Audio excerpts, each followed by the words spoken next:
Good morning, everyone. Today is May 15. My name is Natalie Fanny Gonzalez. I'm the County Council President. We are convening today to wrap up our work on the FY27 Operating Budget and Capital Improvements Program. Councilmember Dawn Lukey is attending virtually. If you can please make sure that we can see her, I'll appreciate it in one of the screens. There you go. Perfect. Everybody's here. I would like to start by saying that this has been a very emotional budget for many reasons, and we'll get through that later on. I told my colleagues I am not going to hold a vote unless every single person here is ready to vote. Okay? Yesterday, there were changes, and we ended up not holding the session because I needed everybody here to be sure that they were ready to vote. That's my job as the council president, to ensure that every single person of the county council feels that they have the information they need to make a good judgment based on what we have in front of us. So changes happen, and at the very last minute, I had to postpone the meeting. And I know many of you were here, and I love that you were here yesterday. I love that you're here today, because this is how Montgomery County in action. So I do apologize that people took a day off to be here and expected something and didn't happen. But I also need you to understand the process that we have here. And I did put Friday as a backup, which I didn't think we were gonna use it. We ended up using it. But I understand the frustration that people had because they were expecting something to happen yesterday. It did not happen. But it's best to have patience and wait until every single person is ready to make such an important and significant vote. So I wanted to say that to you. Believe me, I wish everything was done yesterday. Folks were not ready, and it's okay. We have time. So we're here today, and we're going to move forward. With that, the second thing that I want to say, again, this is a very emotional budget for many reasons, because of what's happening at the federal level, because of the proposal that we have from the county executive that we had to completely change, because there's so many moving pieces around that affect so many departments across the county. And many of us, we're 11 people with very different views. And getting to a consensus of 8, it's not a consensus of 6, it's a consensus of 8. It's hard, it's challenging, and my job is to bring that consensus and give people time. So I'm gonna please ask you, as we start this session right now, to not clap, to not boo, to not interrupt, because it doesn't make things easier. If you like something, you can go like this, and I'm being very consistent with the way I have run sessions since I became council president. If you have followed any of the public hearings, you know well that I have not allowed any boos or clapping or any of that, because it's disruptive, especially understanding that we have different views here on the council. So please, let's work together and not interrupt the process. So I trust that you can please work with me on that. With that, the first item on the agenda is one that is exciting for me. And it's the introduction and action on a resolution to approve the WSSC Water and System Development Charge. Is there a motion to suspend Rule 7D of a Rules of Procedure to allow for the introduction and action of this item? So moved. Moved by Councilmember Katz. Can I get a second? Second by Council Vice President Balcom. Those in favor, please raise your hand. And it passed unanimously. Now, is there a motion to approve WSSC Water System Development Charge? Moved by Council Member Evan Glass, second by Council Member Sidney Katz. All those in favor, please raise your hand. And it passed unanimously. Item 2 on today's agenda is a work session on the FY27 operating budget and FY27-32 capital improvements program. The first item on the agenda is the capital budget wrap-up and CIP reconciliation. We're going to take straw votes, but I'm going to ask for, I'm looking at you, yeah, right now. Before we start with the council report, is there a motion? Yes, Madam President. Thank you. I'd like to move that we remove $36 million in current revenue that the council had allocated to the CIP due to the income tax and ITOC decisions, and instead allocate that to the operating budget to fund 2 additional tranches for MCPS off the reconciliation list.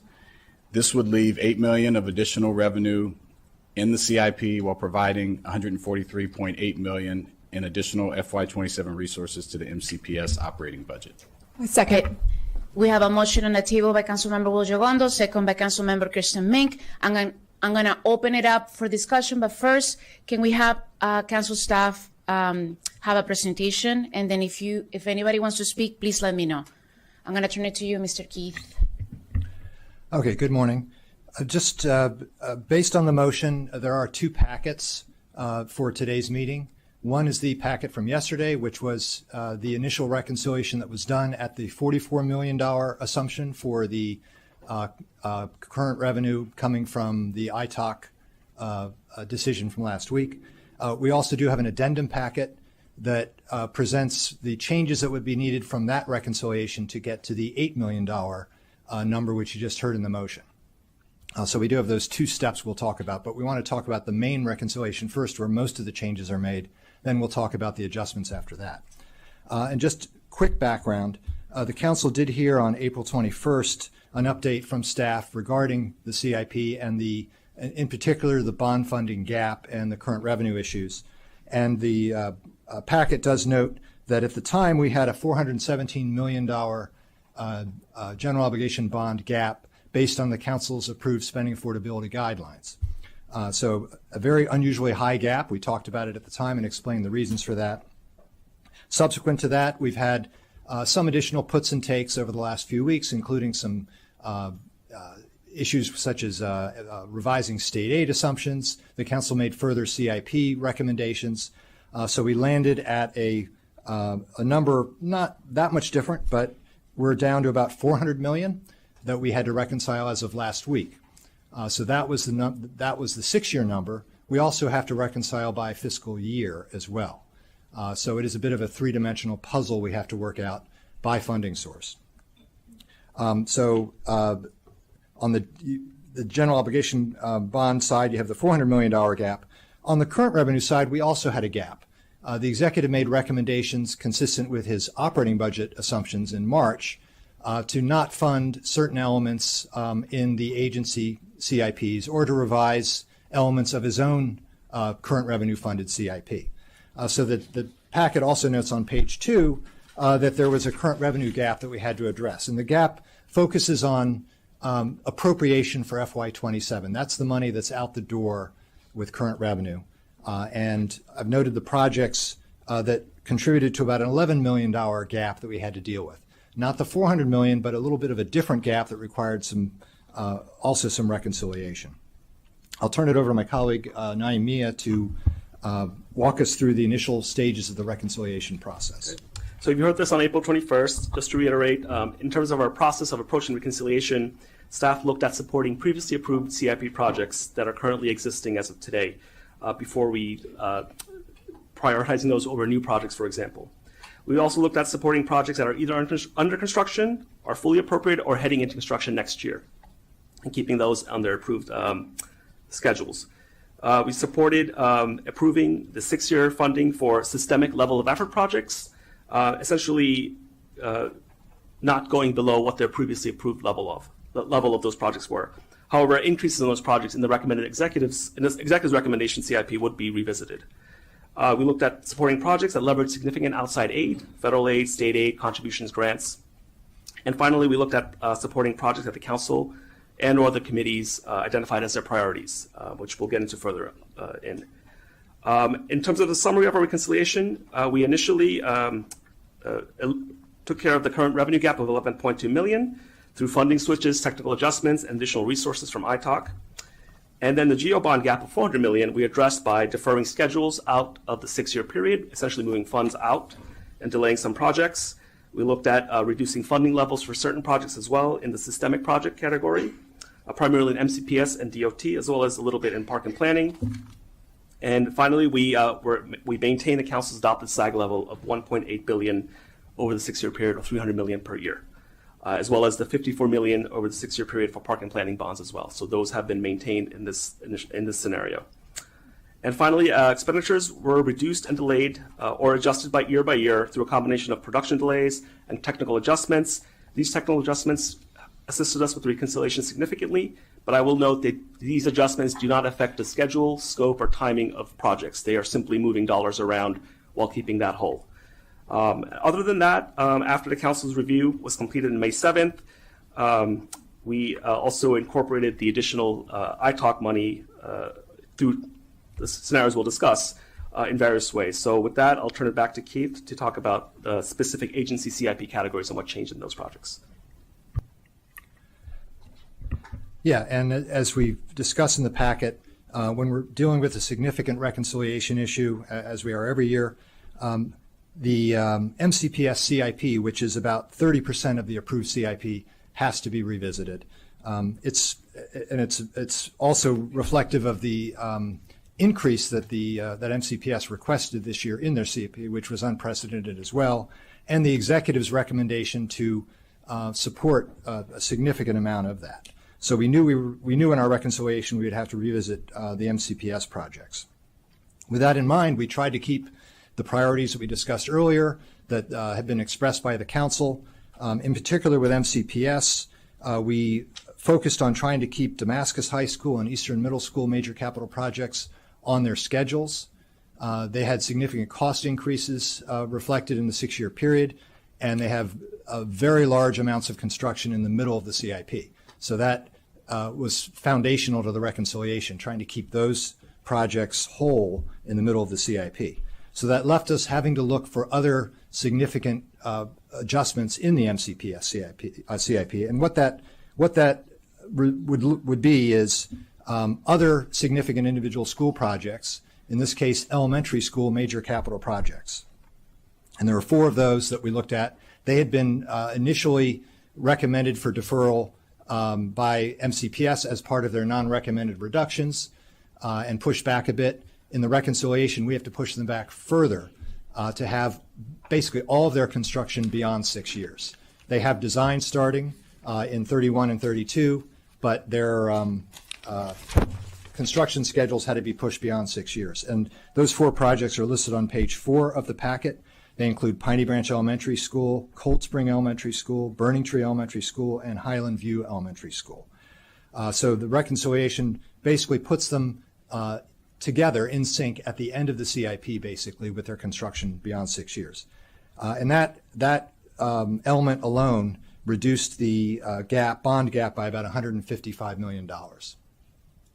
The other area we looked were the systemic projects in the MCPS CIP. In particular, MCPS had requested significant increases in their HVAC replacement, roof replacement, and their outdoor play space and athletic infrastructure projects.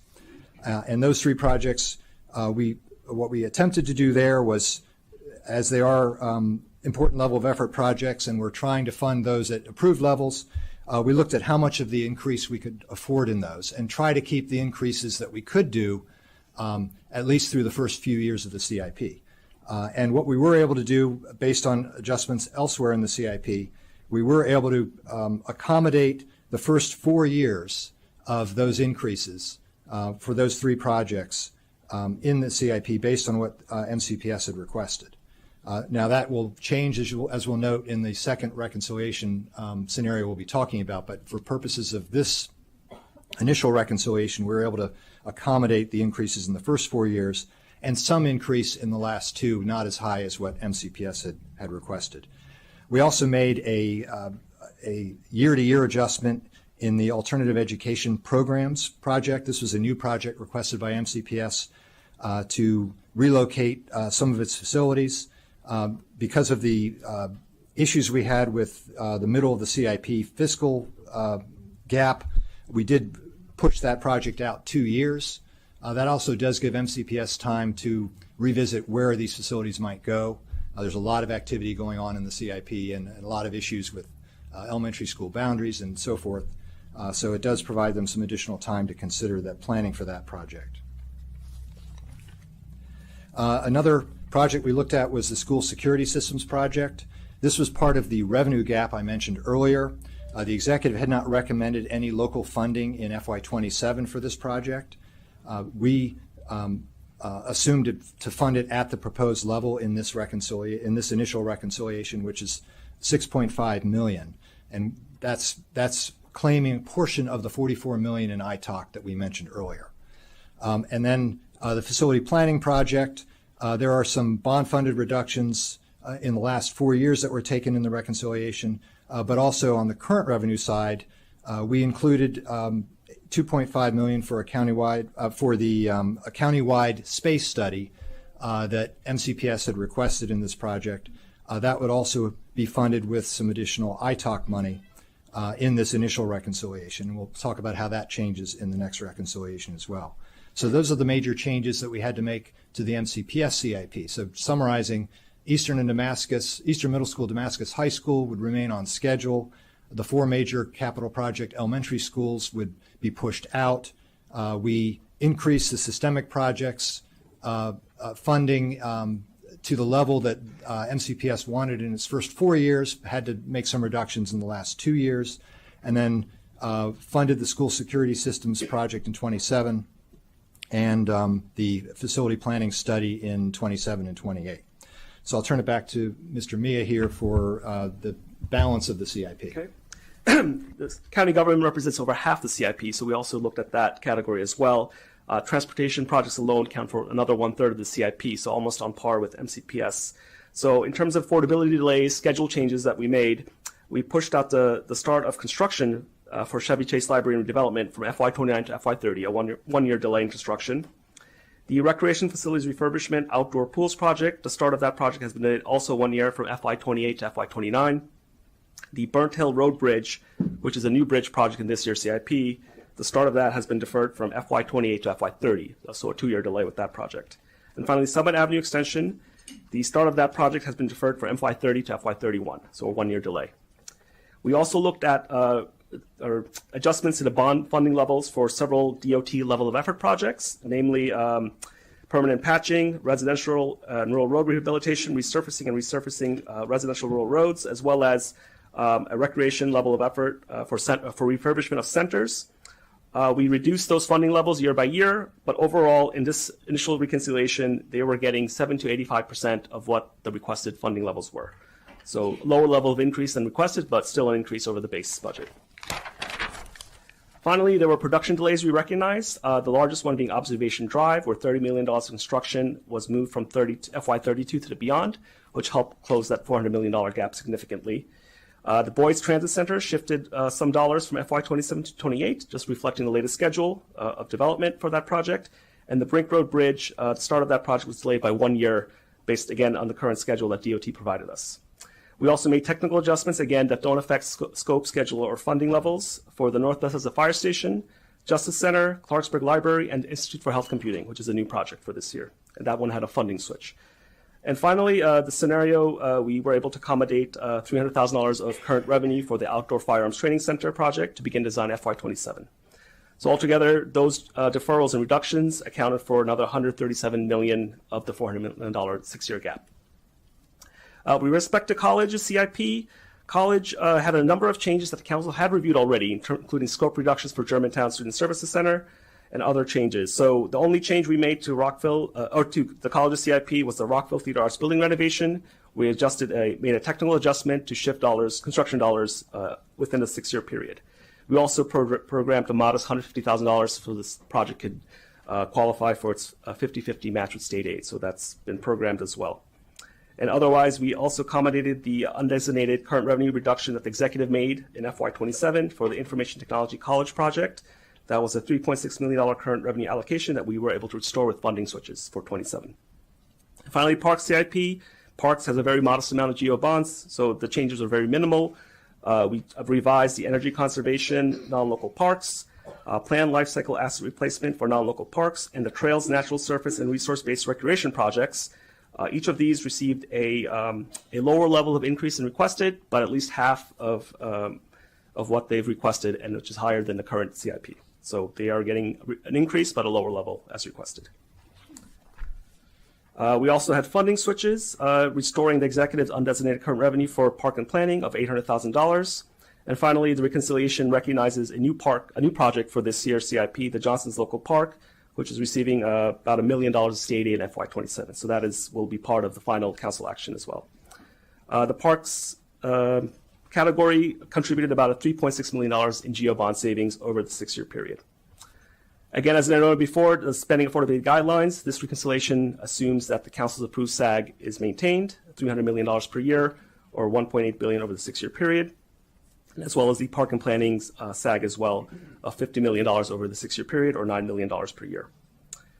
And finally, there's a chart on page 8 of the packet that categorizes all of these changes by production delay, technical adjustment, deferrals and reductions, and undesignated reductions.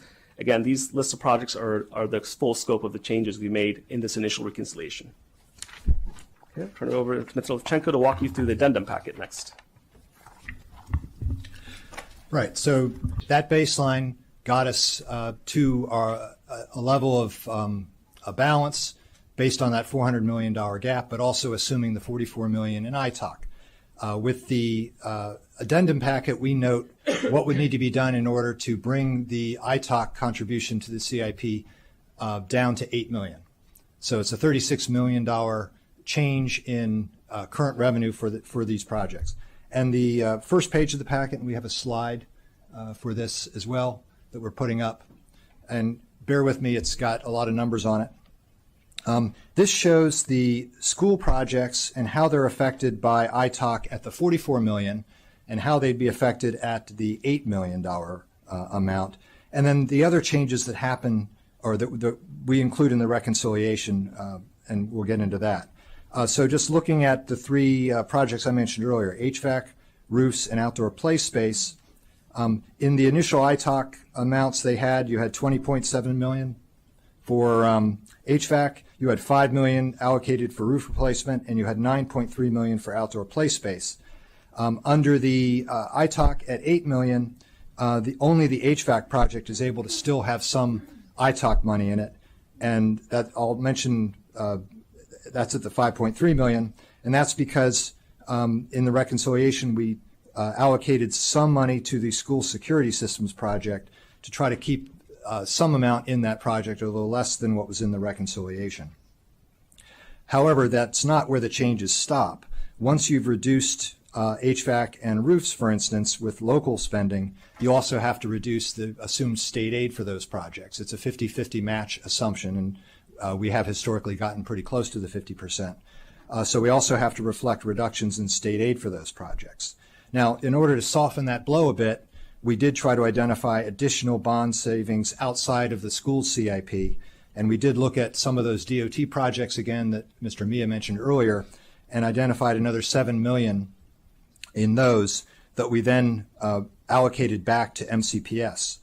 So the HVAC project, we found another $2.7 million, and what that enabled us to do was to make the HVAC project consistent with MCPS's proposal for the first 2 years of the CIP. We were able to get it through 2 years. You remember earlier in the earlier reconciliation, we were able to be up to 4 years with that.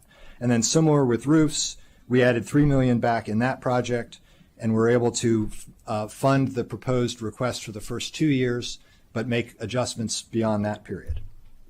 And then we also allocated some of the additional money that we found in bonds to the school security systems project, so that we could have a $4 million amount in that project. Previously it was at 6.5, so it's not as high as what MCPS requested, but it is an amount that would allow them to move forward with some work in FY27. What had to be removed in this scenario was the $2.5 million for the study in facility planning for the countywide space study that MCPS would like to do. And that work will need to be done, but we'll just have to revisit that issue either additional resources can be found elsewhere or revisited as part of next year's amended CIP process or the full CIP in 2 years. So the totals at the bottom of this show the net impact. You can see the ITOC money goes from 44 to 8, and the state aid the GEO bonds added softens that a bit. There's $7 million added there, but we did lose about $14.7 million in projected state aid. So those numbers balance out across all those different funding sources. So the 6-year impact on those projects is about a $43.7 million impact reduction, counting the state aid, counting the bonds, and counting the ITOC reduction. Now, we did want to note a little more in more detail what's happening to the DOT projects that contributed the additional $7 million. Sure. So the additional $7 million that we reallocated to schools' level of effort were all slight reductions made in FY29 for the 4 resurfacing projects. It was about $1 million each in permanent patching, residential rural road rehabilitation, and resurfacing primary arterial, and a $4 million reduction in resurfacing residential rural roads in FY29. And so those were straight reductions and then reallocations to schools in the same years. And finally, we did make one. I'll note that there will be a $8.2 million supplemental appropriation in FY26 for residential resurfacing. That'll be introduced next week, May 21st. So that'll accelerate some funding in 26 to do some work by using the set aside and other funding switches. Finally, I'll note there was a technical adjustment made to the Wheaton Arts and Cultural Center in this second reconciliation. Again, does not affect scope, schedule, or timing. It just simply moves some $1.3 million around the 6-year period. And so the updated chart on the bottom, starting on the bottom of page 3, is essentially the same chart with just Wheaton added, because that's the only new change we made in terms of the universe of projects we adjusted. So once again, if you make all those changes, as we talked about under the first reconciliation, then the CIP would be balanced across GEO bonds, park and planning bonds, current revenue. We would still have a reasonable set aside of GEO bond space available for future years, as we talked about in past CIP discussions, at that $8 million ITOC level. So I'll turn it back to the Council President. Thank you. And I'll bring up the rear here with only 2 more slides, but much briefer than that presentation. The Council President did request that Council staff also look at the macro in the fiscal 27, 28, and 29 operating budget based on the motion that's on the table. So we will revisit a table we have seen multiple times, so Groundhog Day. What we're seeing here are the projected income tax revenues from the Council's progressive income tax rates compared to the 3.2% income tax rate that had been flat. And as we have for the millions watching at home, we also have the $24.4 million that we needed to back out from the county executive's increase to 3.3%. And so this again is just showing you that the progressive income tax rate structure yields about $105 million less over the 3-year period due to the way that progressivity works. And again, for those again watching at home that might not have heard the first time, it takes 3 fiscal years for the income taxes to fully filter in. So as discussed, we've balanced that, or the council balanced that using the ITOC. And we've been talking about how the ITOC, the income tax offset credit, has been working in the CIP. It also was doing some work in the operating budget. And we'll probably do some more work in the operating budget based on the motion. And so we see that we had a $77.8 million surplus in 27. However, that goes down to $33.8 million once the income tax rates fully phase in. So starting there as the base, the 77.8 and 27, if you use we need to get back to the 33.8 remainder, we only had $44 million of one-time resources. That's why the $44 million in 27 was being used in the CIP, because it's one-time resources. As you can see, once we get to fiscal 29, that 33.8 is gone, and therefore that 44 is gone. So what does that mean for future fiscal years? Just like any budget, we will continue to have a structural deficit with this decision based on the one-time going to ongoing, and that will be coming in 28 and 29. And so that is just, again, as the council president requested us to have full transparency what this decision is before the council. That is what we're looking at based on the decision to use $36 million worth of ITOC from the CIP. In addition to the impacts of the specific projects that my colleagues shared, it will also have a structural impact on the operating budget. And with that, we will turn it back to the council president. Thank you for the presentation. I needed everybody to understand this and know this on the record. With that, I see Councilmember Don Lukit, but first, before I go to you, I have Council Vice President Balcom, and then I'll turn it to you, okay? Go ahead. Thank you. I want to thank staff for that presentation, and it shows just how complicated this is. So I will vote for this transfer from the CIP to the operating budget, but very reluctantly. An $8 billion budget is a complex puzzle to solve, and it's very important to remember that the $36 million that we're talking about would not even have been available if it weren't for the hard work of the GO Committee and Chair Kate Stewart. I want to thank her for her painstaking work that she and the committee did to find a more progressive tax solution with a reduction in income tax for our low wage workers and the elimination of the ITOC. The byproduct of that policy shift was a one-time $44 million pot of money, one-time pot of money for capital projects. It's also important to note that the vote for the new income tax structure was not unanimous, including those who today are eager to spend the money. The transfer of money from capital projects to operating budget is not as easy as it sounds. Mr. Smith just laid out the importance of what's happening here today. First, it takes money away from important capital projects, important MCPS capital projects, but it further exacerbates the structural deficit.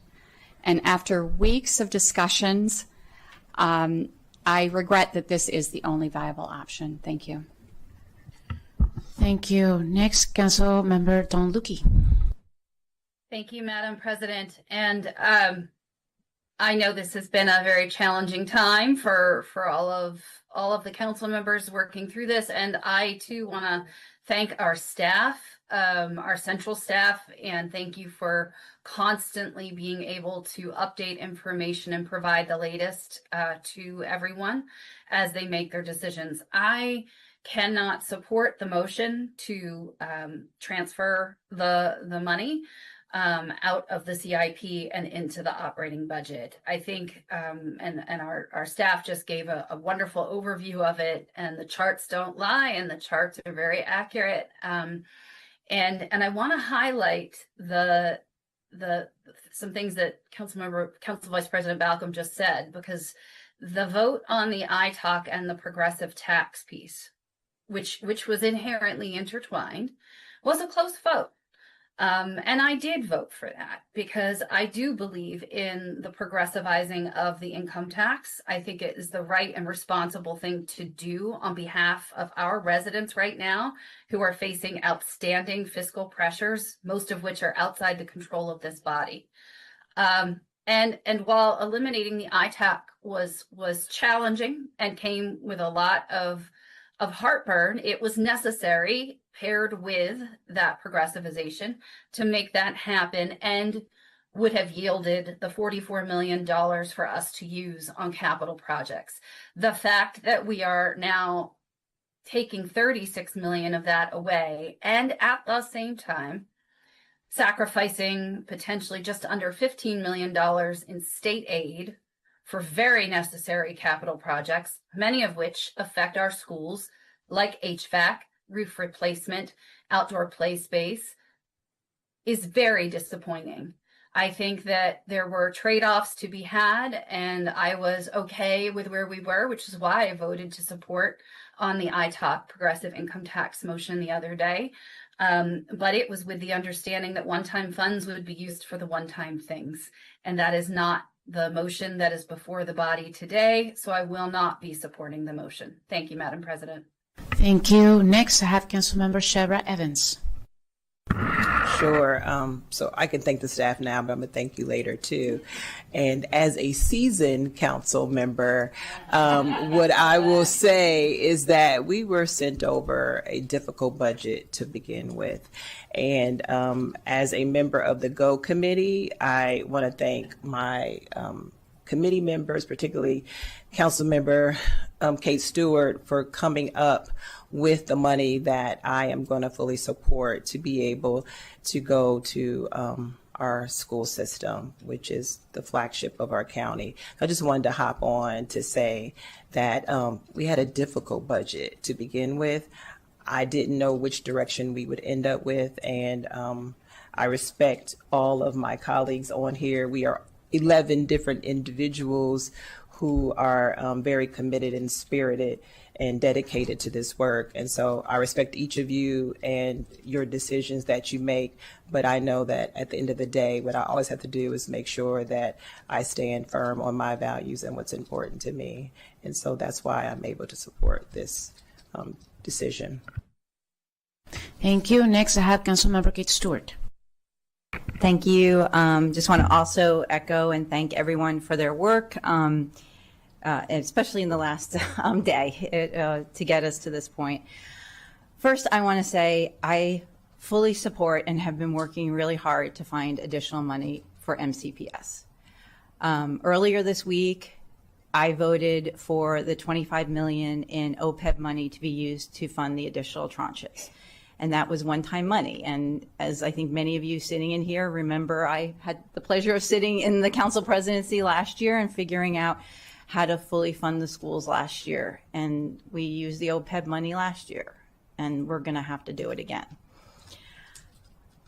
I floated earlier this week the idea of a modest property tax increase to get us to where we need to be in the funding. I know that was a really tough ask this year, not just of my colleagues, but of members of the community. That idea did not move forward. And we need to get to a final budget. And we need to find the additional money for the schools. The action before us right now, as my colleagues have said, became an option because of the work we did in the GOAT committee on April 29th.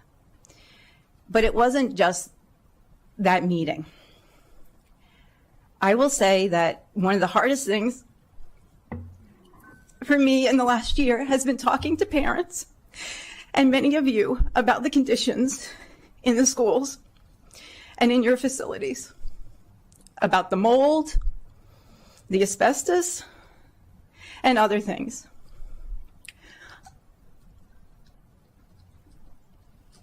We all worked really hard to find the money to make sure that we could do as much as possible to do that, to fund HVAC, to fund the roof repair, to fund the security issues.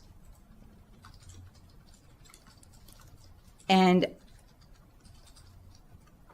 we had done that, but I know that there are those needs and then the urgent needs that are facing us on the operating side. So this is really hard. Because what we're doing is taking money from one part of our budget that was set aside for MCPS, and we're moving it to the other side. And I know from talking to many of you, especially MCA reps at New Hampshire Estates, and talking to Travis at SEIU folks about the administrative buildings, how much we need this money to go into infrastructure. So it's just really hard for me today to know that we're going to have to reduce this money, forego state aid, so that we could do this work. I very much appreciate the work of my colleagues. I understand why a property tax increase, even a 1.3 cent property tax increase, was taken off the table. But I'm very concerned about what we're doing with this action and what it means not just for the near term and what we can fund for infrastructure, but what it does for us long term. And so because of that, I ask for your grace today because I will not be voting for this motion. I will vote for the tranches. I will vote for the budget. But I need you to understand, it is not because I am not with you. It is just that I can't take this vote to take this money out of infrastructure right now. And I just ask for your grace on that today. Thank you. Thank you. Councilmember Krista Mink.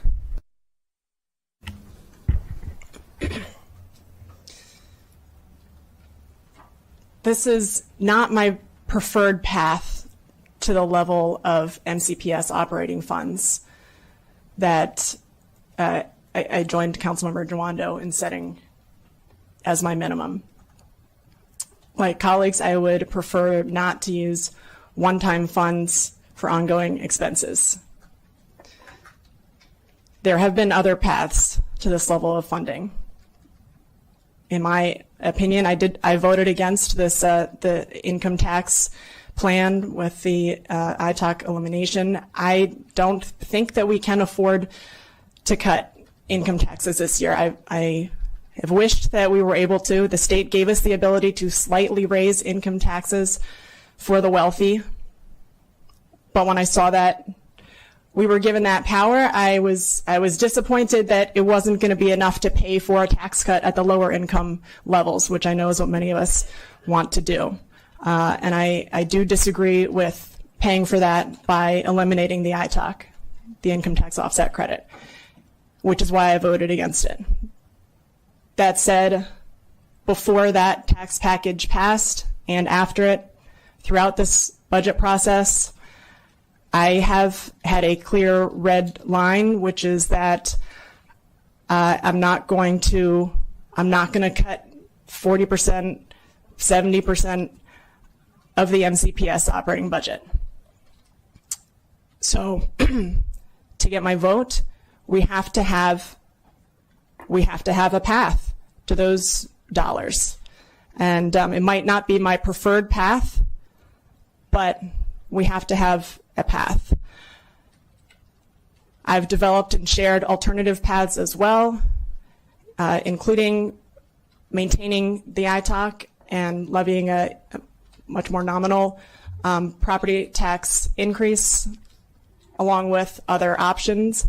When it was clear that this was the income tax package that this body is going to move forward with, I also shared that this is an option that I am open to, and that's where we ended up. Again, not my preferred path, but we cannot let our difficult budget situation, we cannot let this fall so wildly disproportionately on our school system, on our staff, on our teachers, and ultimately on our students. So this does put us in a more difficult situation in the coming years. It was already difficult, but that's where we ended up. And I know some of us are already thinking about how we're going to remedy that.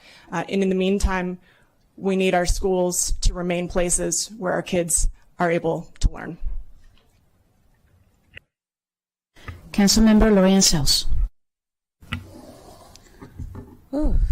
Thank you to my colleagues and our staff for the multiple deliberations and analyses. I too want to thank the GO Committee.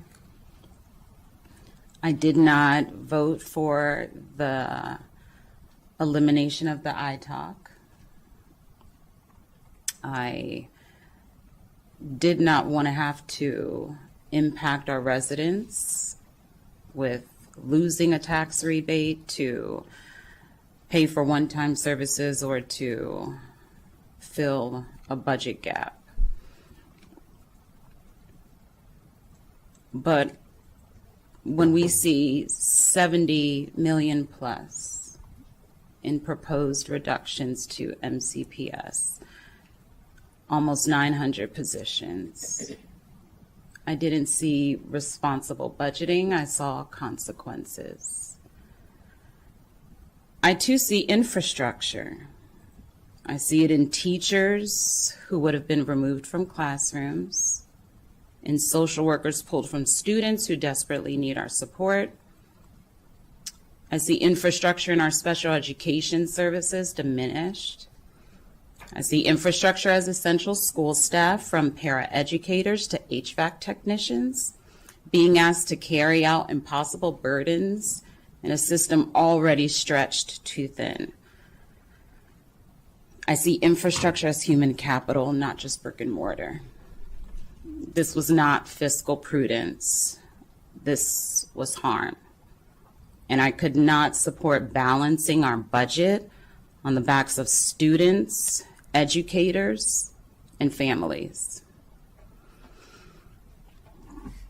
Superintendent Taylor's reduction scenarios made the stakes painfully clear. These are real people and real services that directly affect our children's ability to learn and succeed. MCPS requested a modest net increase of 84 positions, many of which were required by the blueprint. Instead, we're looking at cuts 10 times that size. I thought that was unreasonable. I wanted to talk about who would bear the greatest burden. Those who are already in the statistics: Black and brown students, students with disabilities, multilingual learners.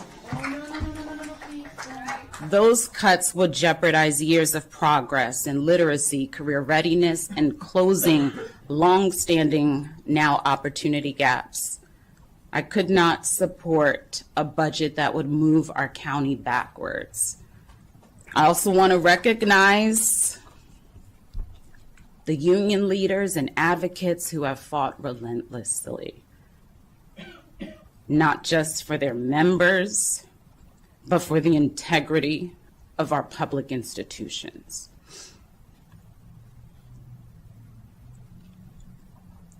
To MCEA, SCIU Local 500, and the Montgomery County Association of Administrators and Principals, your advocacy has reminded us that budgets are moral documents.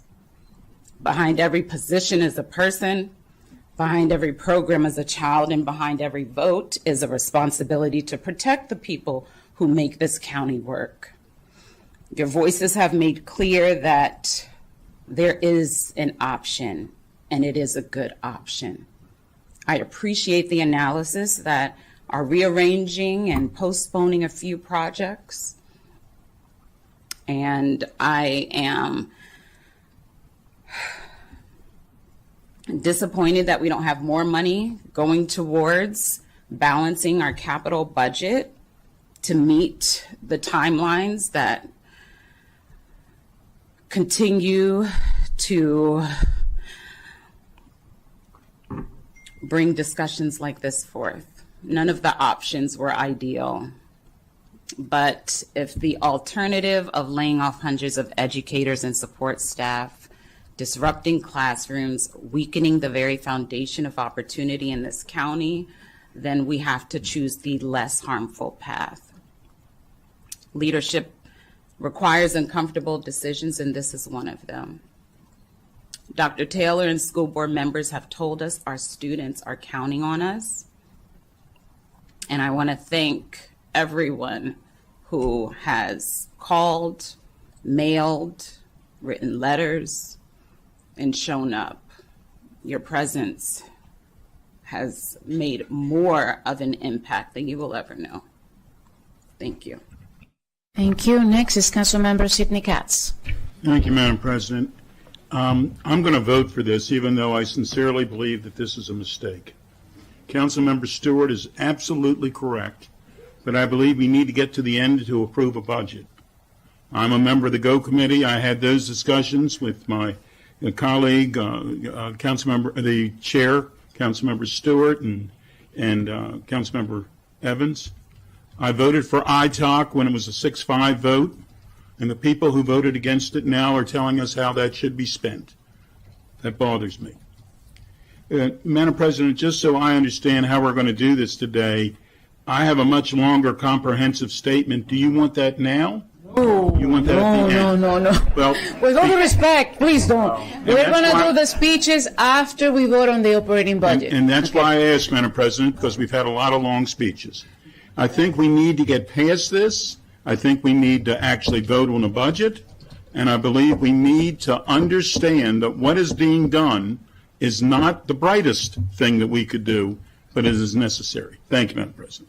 Thank you so much, and thank you for asking that question. Councilmember Glass. Thank you, Madam President. In an effort to be brief on this point, I did not vote to eliminate the tax rebate, but that was a 6-5 vote, and I respect the will of this body, as I will continue to respect the will of the body today. I understand why that decision was made and extend my appreciation to the GO committee, because I hearken back to when I visited New Hampshire estates with some of you and some of your members. And when I went into the lower level, I immediately began experiencing respiratory problems. Seconds upon going into that classroom, I did not need to be told of what the problem was because I experienced it immediately. And so while I did not support changing of the ITALC, I understood it. That money is not going to go there now. And so all of the emails and concerns and the visits and the pull-asides and the texts and the phone calls, it's now not getting fixed. And so I understand where this money is going, and it is to support the operating budget. And I did speak with members of the school board and said, share some guidance with me. We only have a limited pool of money for all of these needs because no agency and no department in Montgomery County is getting fully funded this budget. So share with me what your priorities are, and the school board said that they preferred the operating budget. And so that's the motion that's on the table. I understand that too, but I do think it is putting us in a much tougher position moving forward. Not only using this one-time funds for that operating budget, but then also using the OPEB funds for one-time funding. There's a pattern that is disconcerting, and it's about the funding. And I appreciate the hard work of my colleagues, and I am just a little disappointed that the kids and the educators in New Hampshire estates and a number of other facilities will not get the help that they desperately asked for. We have to figure this out. We're clearly not figuring it out in this budget. I won't support the motion, and I'll end it there. Thank you. Next, I have Councilmember Wojo-Wando. Thank you very much, Madam President. I just wanted to say that this is not the ideal scenario for me either. But we are in the place of there's no good options here. There are worse options, and among them would be the devastating, catastrophic cuts to MCPS staff and educators. We cannot allow that. And there have been a lot of proposals over the course of this last year. And I made a proposal several months ago to increase our spending affordability guidelines, for example, so that we could borrow more and put more into HVAC, into roof replacement and the like. And so when you wait to the end like this, we're in a difficult situation and we have to make difficult choices. I appreciate the folks who are here today, the many who are not. We've received over 3,000 postcards from educators. I have them in my office. I've been reading them. I've spent the week hugging people who got those 800 emails and who have been crying for like the whole week about losing their jobs potentially. And so we're not in an ideal situation. We are going to have work to do next year, and then the year after that, and the year after that. We didn't get into this issue with our schools. I grew up and went to New Hampshire State's and Oakview Elementary, I know how bad it is. I was there the first day of school 2 years ago when we were kicking off school, and it was 90 degrees in the cafeteria. And so we have work to do. This does still allocate some money to that, but yes, we are going to have to come back and do more. And I think you're hearing from every colleague that we're committed to that work. But we have to make sure that the hardworking professionals that are helping our babies, my kids, our kids, each and every day, can be in those classrooms and can help them. So that's why I made the motion, and I appreciate my colleagues. Thank you. Next, we're going to go back to, please don't clapping. Lori Ann Sells. Thank you, Madam Chair. Just wanted to hear more, if you can briefly just share how these projects were identified as the projects that would be delayed and how long they were in the pipeline. The elementary school. Regarding you mean the major capital projects for the four elementary schools? Yes. Well, once we had decided, as I mentioned earlier, to prioritize Damascus High School and Eastern Middle School in the middle of the CIP, and they're very large projects, several $100 million combined. And we were still having to look at the systemic projects, which we were trying to support, such as HVAC and roofs. That didn't leave a lot left in the CIP. MCPS had already deferred them initially as part of their non-recommended reductions to help us with the initial gap between us and the executive's undesignated reductions he had made, even within his higher spending affordability assumption. So the non-recommended reductions helped us get part of the way there, but we still had a lot more to go. We had that $400 million gap. So there just wasn't a lot of other projects to look at other than deeper cuts in the level of effort projects. Okay, thank you. Next, I have Councilmember Andrew Friedson. Thank you, Madam President. Just a quick question. Could you speak to, it was mentioned but not spoken in detail about the state aid impacts of this decision? Oh, yeah. For the HVAC and roof projects, MCPS dependably gets about 50-50 or 50-50 split. If they put in $1, they're getting $1 of state aid for those projects. So depending on what we put in each fiscal year, we assume a certain amount of state aid will come in as well. So if we increase a year, and for instance, MCPS has shown increases in their HVAC and roof projects this year, they also assume higher state aid as part of that. However, the reverse is true as well. If we reduce those increases, we also have to reduce the state aid we're assuming. So they go hand in hand. So essentially you're saying taking $1 out of HVAC because of the state match is really losing $2 in impact. Right, and that gets to our priorities we mentioned, where we are trying to protect the projects that leverage outside sources of funding, such as state aid and federal aid. So that's why the reconciliation does still support increases in those projects, because you do get the extra bang for your buck. But ultimately, there's only so many local dollars to go around, and we do have to, at some point, make adjustments where the dollars are. So we were not able to fully fund, for instance, the HVAC and roof projects beyond the first 2 years in this in the $8 million ITOC reconciliation. And reprogramming the $36 million, the net impact of state aid assumptions and would be what? The chart on the addendum packet notes that with the HVAC reduction, or with the ITOC reduction in HVAC and the ITOC reduction in roof replacement, apart from some additional bonds we were able to find, as we mentioned earlier, we're still seeing about a $14.7 million reduction in what we're projecting for state aid in the 6-year period. 14.7 million. Yeah. Thank you. Thank you for that. I don't see anybody else wanting to speak on this motion, which I will support. I did introduce the progressive income tax structure, and I did it as one of the first things I did as council president because it's the right thing to do.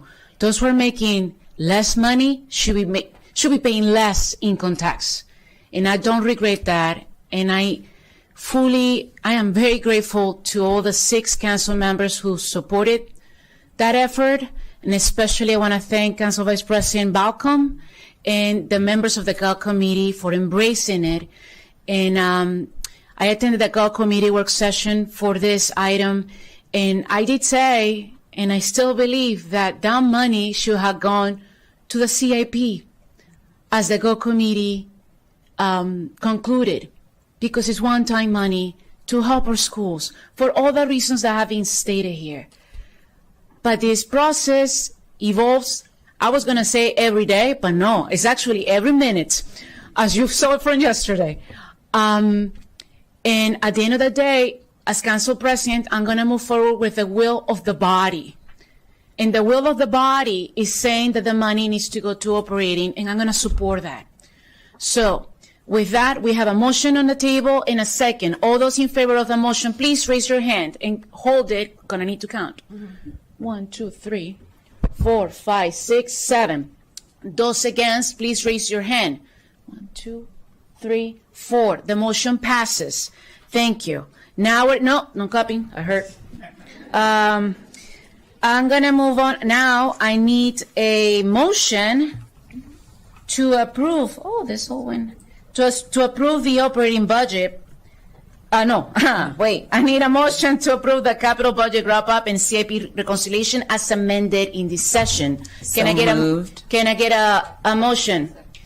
Moved by Council Vice President Malcolm. Can I get a second? Second by Council Member Sidney Katz. All those in favor, please raise your hand. So, hold on. 1, 2, 3, 4, 5, 6, 7, 8, 9. All against? 1, 2.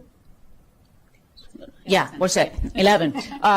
You got that. Thank you so much. Now we're going to move on to the operating budget wrap up in reconciliation. I'm going to turn it to council staff. Okay, good morning. This will be a shorter presentation and discussion. You will take straw votes today on the entire FY27 operating budget for all departments and agencies that you have worked through for the past month. And the staff report includes all decisions the council made through Wednesday, and that includes the changes in net resource reductions, the changes in expenditure reductions, and the changes in items approved from the reconciliation list. And those are all included on circle pages 1 through 6 of the staff report. So the vote will be to approve those as is, with the addition of the $36 million that you just approved from taking to the CIP to the operating budget. So the only change to what is in the attachments would be the addition of 2 tranches of MCPS that were listed in the attachment as the not funded items, and move those into the funded items. And so with that, you will have a balanced operating budget that is about $6.9 billion in spending across all agencies, and will maintain reserves at the same levels as proposed by the county executive. Thank you. So I'd like to make a motion to move 2 tranches from the unapproved list to the approved list. Can I get a second? Second. We have a motion on the table by Council Vice President Balcon, second by Council Member Stewart, to move 2 tranches for MCPS. All those in favor, please raise your hand. And it passed unanimously. Great. Now we're going to vote on the operating budget. After the vote, we do speeches. So can I get a motion to approve the operating budget as amended today? Moved by Council Vice President Balcom. Second by Council Member Katz. All those in favor, please raise your hand. 1, 2, 3, 4, 5, 6, 7, 8, 9. All those against? 1, 2. 9 to 2. The motion passes. And as a reminder, we are going to come back next week on Thursday for the vote on the final resolutions, which basically means that everything that we agreed on today is going to be placed on a resolution that we need to, and the staff needs time to coordinate all that. And that's why we come on Thursday to make that very quick vote without speeches. And what happened? Oh, yes. Before I turn it to colleagues and all of you who would like to speak, please let me know. I'm going to start with Council Vice President Balcom, and I'm going to turn it to Council Member Don Lukey, and then everybody else who tells me. But before I go there, I'm going to say, hold your horses, buddy. Yeah, thank you. So the following 2 months of intense deliberation, hard work, and collaboration, after all that, I am pleased to announce that the County Council has approved a $7.9 billion operating budget and a $6.3 billion capital budget for the upcoming year. The vote on the budget resolutions takes place next week, as I just announced. I want to thank, special thanks to Council Vice President Marilyn Balcom and all my colleagues on the council for the way we all came together to find solutions to benefit the residents of Montgomery County. It was not easy, as you can see, and that's because we find ourselves in an incredibly challenging fiscal and economic times. The federal government is retrenching, disrupting the livelihoods of federal workers and contractors that make Montgomery County home. In addition, they're implementing many policies that are harming our economy, from the horrific attacks on immigrant families, the war in the Middle East, to inflation and tariffs, which does affect Montgomery County. It is prudent to have a budget for the future with increasing downside risk. Next year is going to be tough. And it's in this context that the county executive transmitted to us a budget that missed the mark on so many levels. It recklessly raised taxes on wage earners and homeowners. It grew spending at unsustainable levels, and it wasn't or a structural deficit. This council mapped a different course. It was not perfect. We made challenging and at times painful decisions to balance the competing needs with limited resources. On the tax side, we were mindful of how difficult it is for residents to make ends meet in this economy, ever-expanding costs, energy, food, rent, and healthcare, to name a few, overwhelming any increase in wages. That is why we rejected the county executive's proposed 6.3 cent property tax increase.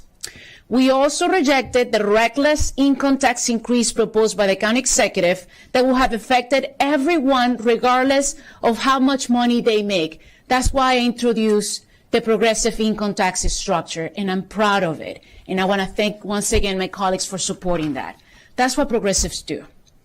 Instead, for the first time ever, we now have a progressive income tax structure where 95% of county wage earners will receive an income tax break. That's a big deal. While the highest earners will be asked to pay slightly more. I'm okay with that. We're putting more money in the pockets for folks with lower incomes, particularly those who rent. The ITAC doesn't benefit renters. Keep that in mind. This is walking the walk on our progressive values, and I'm proud of it. On education, we approved a record funding of Montgomery County Public Schools with $143 million increase in local operating funding for MCPS. Is that enough? I know it's not. I'm just stating the fact of what we just did. This 6.1% increase from last year, again, 6.1% increase from last year, will support the Board of Education's efforts to address the achievement gap, provide security in the schools, and anything else they consider essential. And I need to emphasize that again, because we are not the Board of Education. We give them the funds, they make the decisions. We don't have authority to tell them what to do with the funds. And I feel that I have said that at least once a week for the past 2 months. So I had to say it again. That's just the way the system is, okay? If you want to change it, talk to the Maryland General Assembly. We increase investments in our public safety departments, ensuring our first responders and public safety professionals have the resources they need to sustain service levels and strengthen their workforces. And I'm especially proud of the dedicated funding included in the capital budget for the new 4th District Police Station in Glenmont. I'm going to clap. That's my district. We have held our priority to protect safety net services by providing essential funding for nonprofit service providers We increased their funding from last year, guys. We did. Recognizing that, is it enough? It's not, but we did. Recognizing that the demands on our nonprofit partners are higher than ever. And we have made continued investments to expand affordable housing and support services for working families. We understand that families, small businesses, and nonprofit organizations across our wonderfully diverse county are operating in an ever-evolving fiscal reality where cruel and unpredictable changes made by the federal administration are requiring us all to step out and do more with less, especially because we're right next to Washington, D.C., and we have all these federal workers who live here. We take a really huge hit. Please don't forget that. Now, more than ever, the buck stops at the local level of government. It's our job to make fiscally responsible decisions on behalf of all our residents today and for Montgomery County's future. And our partners in label, and I'm going to highlight MAGIO, FOP, and the International Association of Firefighters. They understand our situation. I truly appreciate their active role in helping us find savings and better, more cost-efficient ways to deliver essential services that target the most vulnerable. You have no idea how many meetings I have with those unions to make some reductions in the budget. You have no idea. So I want to publicly thank them. This work would not be possible without the dedicated support of the hardworking professionals in this building, thanks to the entire Council Central staff led by Executive Director Craig Howard and Deputy Director Sandra Marine and Jean Smith. Your knowledge, care, and attention to detail are essential to this budget process. I also want to thank the Clerk of the Council, Sarah Tenenbaum, and her team, Chief Attorney Christine Wellens. So many meetings with our legal team. Even late at night and over the weekends, I want to especially thank you, Ms. Wellens, for all your work. And the communications team with Sonia Healy. It is a privilege to work with each and every one of you, and I appreciate all you do on behalf of our amazing residents. Budgets are a model document, and this one helps us shape a fair, more sustainable future. We must finally deliver a progressive income tax. We have protected the most vulnerable with direct services, and that's the work of the operating budget that we did recently, making sure that we have funds for those people who are about to lose their home. We need to really make sure that we have the funds needed to avoid evictions. That's critical. We have protected them. We have helped keep costs down for residents struggling in this economy. We deliver wage increases to our dedicated, hardworking public employees. We did that. And we have supported our nonprofits and increased assistance to working families with young kids. That's very important. Together, we're meeting residents where they are today while setting the county up for a bright future. With that, I'm going to start turning it to colleagues, starting with Council Vice President Balcom. Thank you. As I already mentioned, passing an $8 billion budget is a complex puzzle, and I want to appreciate everyone who worked so hard to get this done, to get here today. I first want to thank everyone on our central staff, particularly our Executive Director, Craig Howard, who has a very difficult job, and not only does he do it so expertly, but he adds so much needed patience and calm to the process, and I really appreciate that. And I also wanted to call out Jean Smith, who is another budget guru, for answering so many questions from all of us, and for always checking my math, which I walked into his office many times with a new proposal. And I also want to thank my team, Craig Wilson, Holly Mancuso, Wafa Jawad, led by Chief of Staff Lisa Mandel-Trupp. Everyone up here, sitting up here, knows how important and critical our teams are, not only in the last 2 weeks, but throughout the year. And I have to give a special shout out to Holly, who, in addition to the policy work she does, has answered the phones and managed the emails from thousands of constituents in the past couple weeks. And I know all of our staff have done that. Given that the proposed budget that we received in March had a significant budget gap of $189 million, the council worked together very closely to close that gap and to approve this budget today. This was due to large part to the leadership of our council president, Natalie Fanny Gonzalez, and the diligent work that she did every day, all evening, and then also to her chief of staff, Tommy Habor, who, for managing this impossible task of getting here today. The most important thing to remind everyone is that we started out with a pretty big hole, which meant that we could not fund everything that was being proposed. Each committee worked diligently for the past 2 months to look at every single line item for every single increase, and I appreciate that. So in addition to the over $140 million in additional funding for MCPS, we provided a small percentage of increase to our nonprofit partners. That was not enough, but we increased funding to our county attorney, to transportation, police, sheriff's office.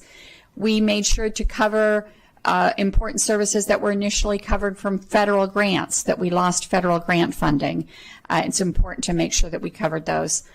We have a very strong safety net for our most vulnerable residents, and we were able to add resources to most of the programming, including services for short-term housing and for our unhoused, and additional funds for some dental service. As we started those deliberations, it was unclear. It was very clear. We voted unanimously, almost, to not increase property taxes. And the proposal that came up to change the income tax structure was really a great move forward. But it's a very complicated process, and we're going to have to come up with a much simpler way to explain it to our residents. So as many emails that we received about schools, we received an equal amount about don't raise our taxes. And so we need to come up with a simpler way to explain that process, because it was very complex. As a district council member, I'm proud to see and excited to see that the Clarksburg Library remains on track, the Western County Recreation Center, which will house the only medical clinic in a rec center in the county. I'm very proud of that. So we have a lot of good news to share. We've got a lot of things that we did fund, but we have a lot of things that we did not fund. We didn't fund additional security for our libraries. We didn't fund specific dental services for our children. The increases to our nonprofits was very small, and we know that doesn't cover what you need. We didn't cover the increased cost of food to our senior nutrition programs.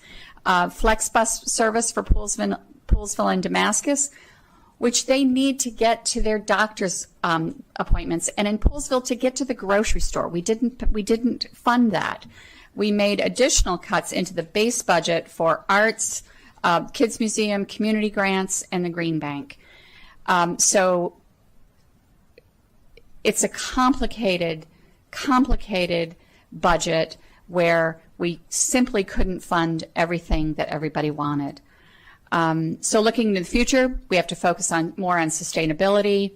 We need to really assess the economic competitiveness. We need to really take a good hard look at why, despite all the assets that we have in Montgomery County, we aren't creating jobs. I'm very happy that we were able to fund the base budget for the Montgomery County Economic Development Corporation, as well as Visit Montgomery. Both organizations focus on bringing jobs to the county. And of course, we need to continue to focus on housing affordability, and we have taken really bold steps this year to move that needle. And we need to work with the county executive and department heads and the school system to really create a sustainable model for the future. this model doesn't work. So we really have to look deep into that. So it's been a difficult week. I really feel blessed to be here. I don't take it for granted. And I really want to thank my colleagues for the very difficult work that we did this week. Thank you. Thank you. Next, I'm going to turn it to Councilmember Don Lukey. Thank you, Madam President. And yes, it has definitely been a long week, and I want to thank our entire council staff and everyone who weighed in during this budget process. Our phone lines have been busy, our inboxes have been very full, and I am heartened that we saw new people and new communities show up to fight for their priorities, explain their needs, and also to express their concerns. Families across Montgomery County are feeling the pressure of rising costs, economic instability, and growing anxiety about the future. People are worried about affordability, housing, childcare, healthcare, and whether they will continue to be able to build or sustain a stable life here in Montgomery County. That reality shaped how I approached this budget process and how I wanted to, and I've said this multiple times during the budget process, try to mitigate harm while living within the means that we have.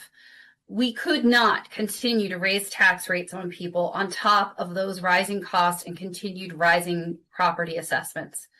And we could not continue to grow the structural deficit that will ultimately degrade services and leave us with little flexibility to respond to our crises that are not of our making and wholly outside of our control. I fully understand and respect the obligation to get the budget done so the government's work can continue. I get that. I also respect that budgets are moral documents. They are, which is why I so firmly believe in voting my conscience, which was to not support these two budgets as amended because of the concerns raised within them. I do respect the importance of compromise, and I was prepared to vote on a budget yesterday with many compromises, and that was far from perfect. It was a budget forged through weeks of open and transparent deliberations and through public votes on the dais. And then yesterday, literally as we were ready to vote, suddenly that transparent process was replaced by indecision, behind closed doors deal making, and major last minute changes that exacerbate our structural deficit. To provide a stark example of this, understand that the reductions in the capital budget you see here today that we talked about, and I want to thank staff for having those charts available, they were unknown to council members even this morning before we walked in here. That is not indicative of a serious deliberative process, and it is a disservice to our county. We are living in what will continue to persist as rough economic waters, and we must navigate them with caution and with purpose. Over time, relying too heavily on one-time funding sources and continuing to grow budgets faster than the county's revenue growth has created real challenges, both for our budget outlook and for residents who are already feeling financially stressed. We are voted on today, the body voted on, uses so much one-time revenue for ongoing costs that our total projected structural deficit will now be $293 million. Let me be clear, that means that the next county executive and council will be $293 million short, a gap, this time next year, just to meet the same spending total for the FY28 budget. The decisions then will be even harder than they were this year. There will be significant resources devoted to county government and MCPS that just simply will not exist past June 30th, 2027. To compound the problem, there will be fewer reserves available to make up the gap, less ability to once again dip into retirement healthcare funds to make up the difference, and overall fewer budget maneuvers available to plug that hole. That is the very definition of unsustainable. It's irresponsible, unfair to our employees, our educators, and residents, and that's why I couldn't support it. I personally view this as being fiscally negligent, which is why I could not support it, despite my firm understanding and knowledge and respect of the duty of this body to get a budget passed. It is my sincere desire that we will start immediately on a series of stakeholder meetings with our executive branch partners, our labor partners, and our nonprofit community to focus on a long-term strategy. This cannot wait. Cannot wait until there's a new county executive, cannot wait until there is a new council. This has to happen now in order to address the significant revenue gap that this budget sets up for this very time next year.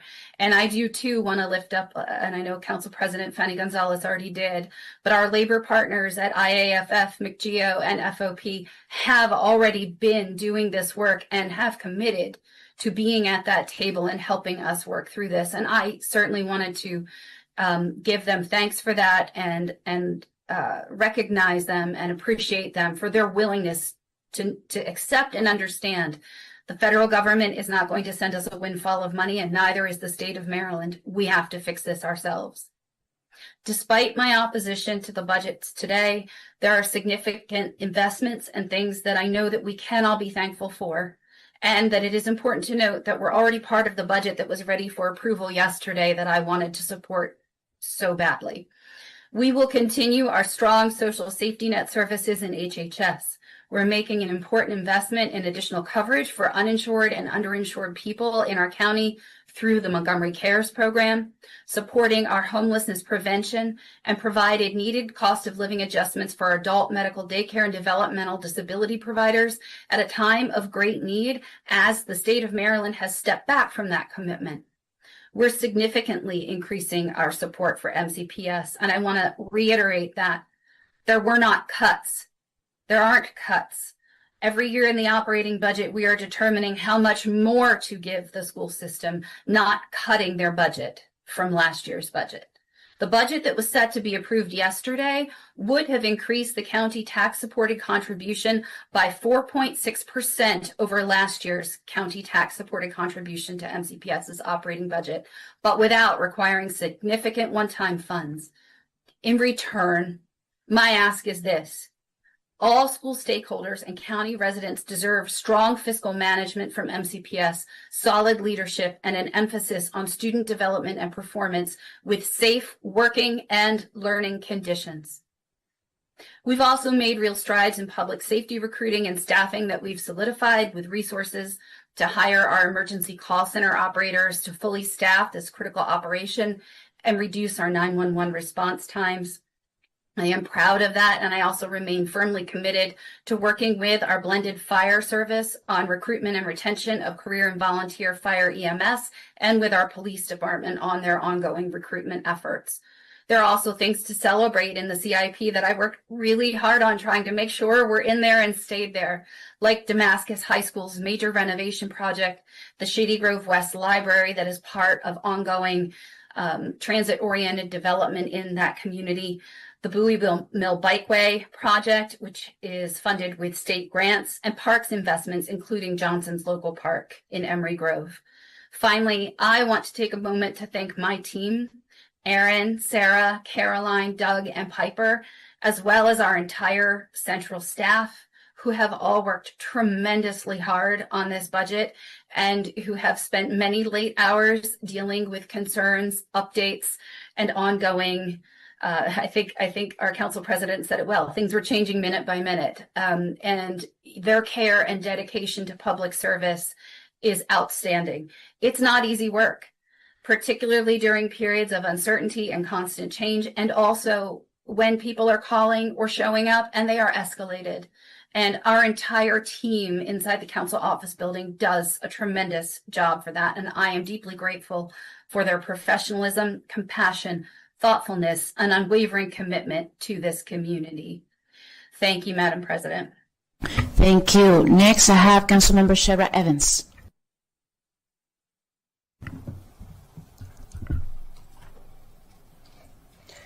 Okay.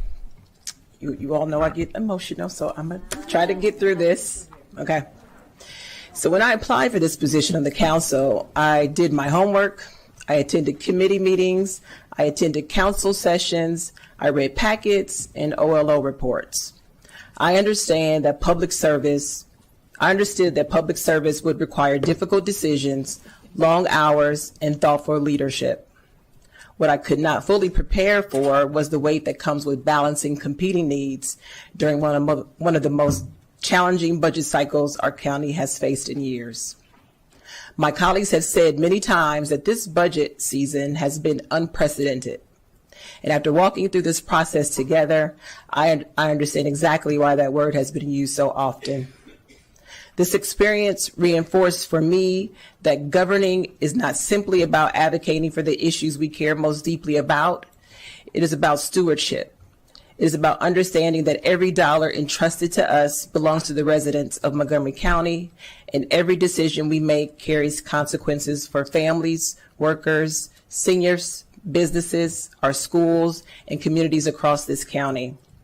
I came in with a deep understanding of MCPS and spent these past months working to deepen my understanding of the many agencies, departments, services, and safety net programs that residents depend on every single day.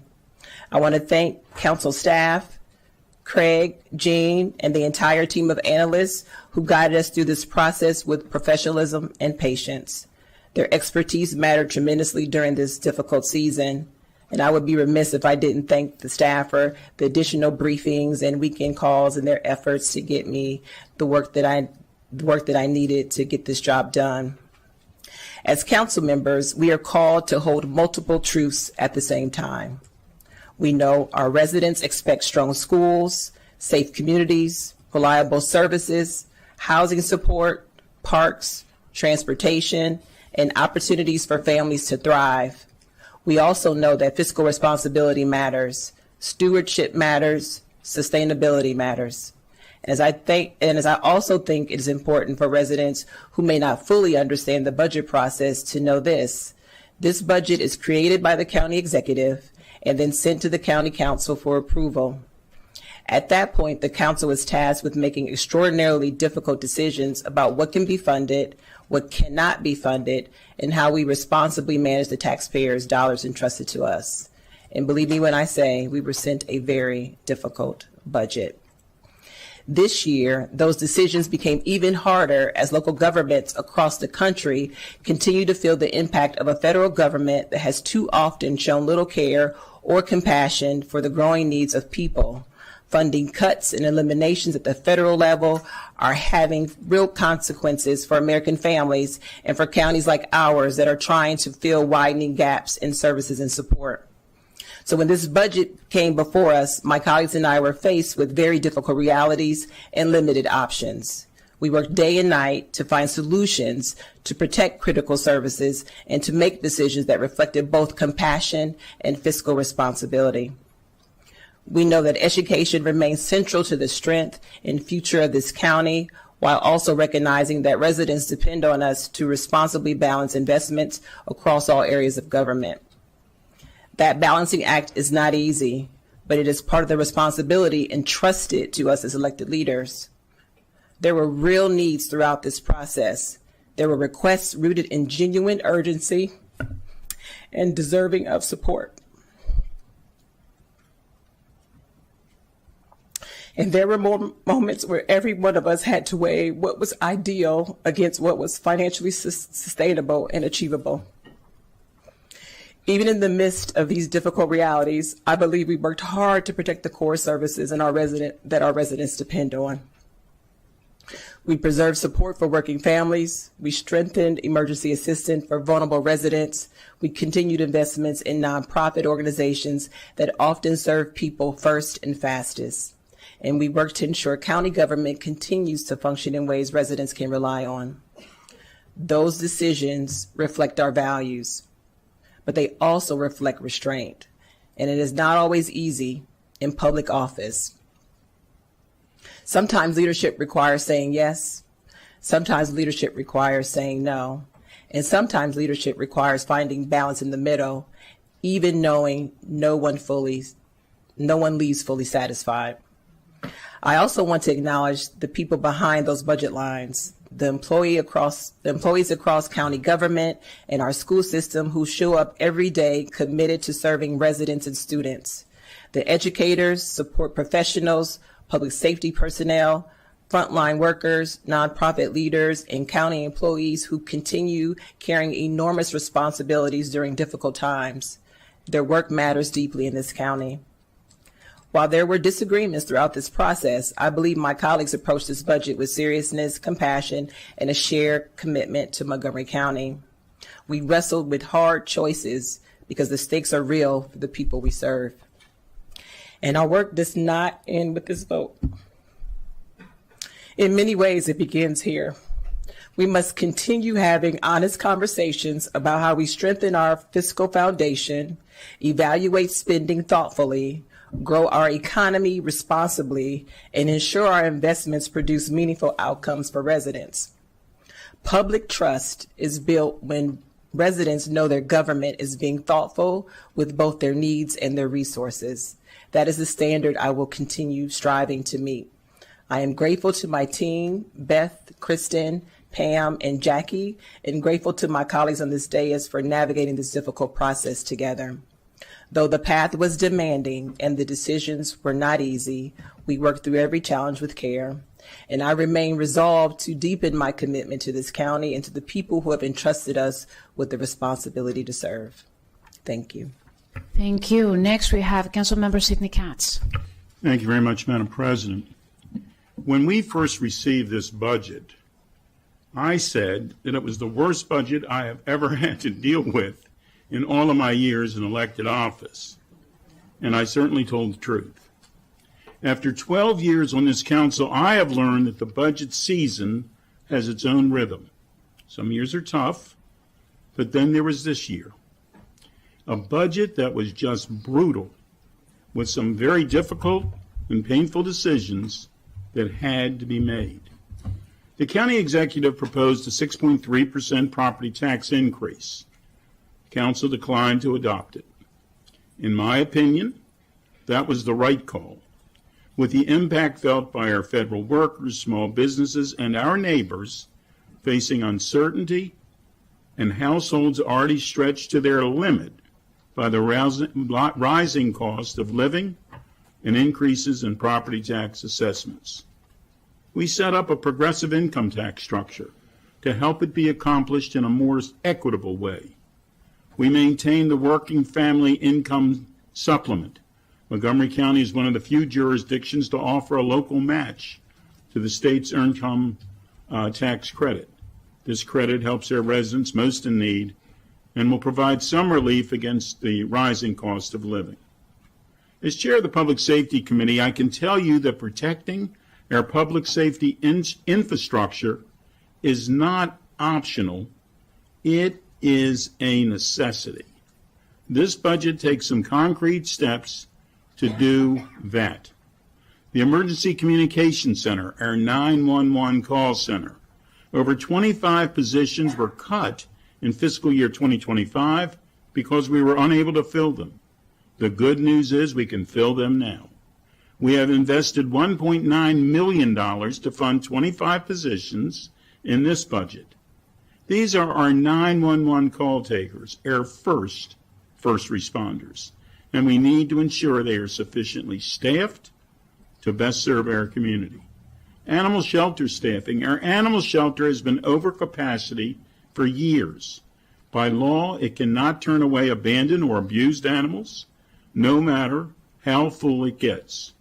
More animals with the same number of staff means longer waits for feeding, medication, exercise, and the daily care that keeps animals healthy and adoptable. We were able to provide the shelter with an additional 2 animal care attendants. While this is a step in the right direction, we know the shelter needs more resources, and we need to keep working to meaningfully improve conditions to fulfill the county's commitment to animal welfare. Automated external defibrillators, better known as AEDs, in police patrol vehicles. Police officers often arrived at a medical scene before paramedics do. AEDs in patrol vehicles are a basic, life-saving tool. When seconds matter, air officers need to be equipped. The budget ensures these units are current and ready to use. Outside of public safety, I want to mention how pleased I am that we are funding linkages to learning services at Twin Brook Elementary School this year. Twin Brook is the only Title I and community school in the Richmond Montgomery cluster with a significant need for academic and behavioral health supports, child care, financial aid, food assistance, and other resources that linkages to learning will provide the students and their families. In regard to capital improvements, we need to do what's right for our community and for those who work in our county. The 4th District Police Station, built in 1959, this is the oldest police station in Montgomery County. This building has been subject to significant health and safety concerns, including plumbing and sewer failures, HVAC issues, leaks, and mold. This project must keep moving forward. I also want to thank everyone who reminded us of the impact that the Montgomery College Theater Arts Building on the Rockville campus has to our community. Thanks to our partners in the state, this project will continue to move forward within the 6-year CIP. And I want to thank Montgomery College for being incredible partners with the county during these budget deliberations. The county is truly a gem, not just for our county and our state, but we can easily see why it continues to be ranked among the top community colleges nationwide. As much as we have funded in this budget, there's always more we would have liked to have done. And this goes especially for Montgomery County Public Schools. With physical constraints at hand, there was only so much we could do. I would have liked to have provided additional funding for MCPS, but this budget, unfortunately, would not allow for that this year. As we have all emphasized, this truly has been an exceptionally challenging budget. In the end, this budget reflects the perseverance of the council and generally hard trade-offs needed to get here today. I want to thank President Natalie Fanny Gonzalez for her unwavering leadership and tireless work coordinating with council members and staff throughout the process. I have often said being the Montgomery County Council President is a thankless job. A sincere thank you to the Executive Director, he's getting a lot of that today, Director Craig Howard, Deputy Director Gene Smith for their leadership and guidance as we navigated the complexities of this budget and always being available to answer our questions at any time of the day or evening. Thank you to my public safety colleagues, committee colleagues, Councilmember Lukey and Mink, and I appreciate the guidance and expertise of our public safety analysts, Susan Farag and Logan Anbinder. Thanks to my Government Operations Committee colleagues, Chair Stewart and Councilmember Evans. And a big thank you to the entire Council Central Office staff for all of their support. I want to thank my own team, my Chief of Staff, Sharon Ledner, Deputy Chief of Staff, Laurie Edberg, Suzanne Lofjan, Shannon Sicard, and Juan Javel. And finally, I want to thank my colleagues. I believe it must be noted that in order to get to 8 votes, things have been agreed to that, in my opinion, are very poor business decisions, not only for the short term, but the long term as well. It concerns me what will happen if those same poor decisions continue for future budgets. It concerns me that some wanted us to take from our reserves. It concerns me when someone votes against a proposal and then holds the rest of the budget hostage unless that same money is spent in an unrealistic way. It concerns me that some think that the way to solve our financial issues is to borrow more, and knowing the repayment of the debt comes from the operating budget, that will lead to bigger problems for future budgets. It concerns me that this budget has become a vehicle for no compromise, but for a way that someone can do something so they can send another press release. Our system is broken, and we must do what President Fanny Gonzalez and Vice President Balcom have said that they're going to do, to be working on changing the system with our partners, to find real solutions in real time, where compromise is done in the right way.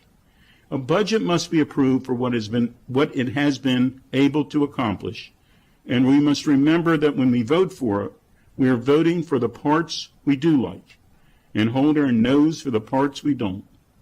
But because a budget must be passed to allow the public, our residents, our businesses, and our neighbors to continue to be served and protected, because above everything else, that is their most important job. Thank you, Madam President. Very well said. Thank you so much. Before I turn it to my next colleague, two quick things because it has been mentioned, and I have said this many times throughout the past few weeks. We will be having sessions in the fall to talk about how government sustainability, everything that we have in the county, how we're working together. And the idea is to have those conversations with our labor unions, with our business community, with our nonprofits, and with whoever wins the county executive race. That's got to happen, and it has to happen because the path that we are on as a county is truly unsustainable. The needs are getting bigger, and we really need to have a serious discussion on that. And I have had those one-on-one discussions with our labor leaders, and I look forward to materializing all those ideas. I also want to recognize that it's already 11:53, and this room is still almost full. And I want to acknowledge that the people in this room are mostly members of the Teachers Union and SCIU. And I want to thank you for your leadership and for really working together and holding us accountable, because that's part of the process. And it's okay. No, please. And I just want to acknowledge that you're still here, and that means a lot. So thank you for all your work. I'm going to turn it to Councilmember Andrew Friedson. Thank you, Madam President. First and foremost, thank you to our central staff for your patience, diligence, and expertise, capably led by Craig Howard, and with thoughtful and very active engagement and fast turnaround from Gene Smith throughout this process, as well as the entire central staff. We work with extraordinary people here in this building, and I'm very proud to come to work every day. Thank you to my office team, Cindy, Matt, Angela, Warren, and Andrew, for your round-the-clock work navigating through an incredibly difficult couple months. And thank you to all of our executive departments, outside agencies, labor, nonprofit partners, and the hardworking people who you represent for your collaboration in helping us navigate through some very, very difficult decisions.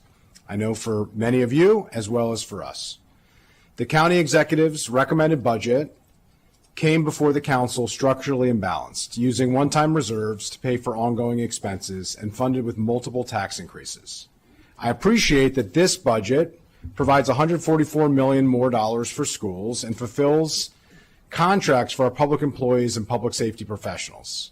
However, it still contains tax increases and balloons the structural deficit to nearly $300 million. That isn't affordable for county taxpayers or for county government. Using one-time resources to pay for ongoing expenses is the definition of fiscally unsustainable. It sets up a fiscal cliff without a parachute. Not only will the elimination of the $692 ITOC credit hit every homeowner, a $293 million structural deficit is the equivalent of starting next year, meaning July 1st, with a hole equivalent to an 11% property tax hike. I've said from the outset that I would not support a budget that includes tax increases at a time when our families are facing a cost of living crisis. While some have changed their views, I've been consistent throughout this budget process and every year prior. While I respect my colleagues and truly appreciate the council president and vice president, as well as all council members for your diligent work these last several weeks in extremely challenging circumstances, I can't support a budget and didn't support a budget with a tax increase. We simply can't make Montgomery County more affordable if we continue to make it more expensive. And we can't address our fiscal and economic challenges if we continue to make them worse.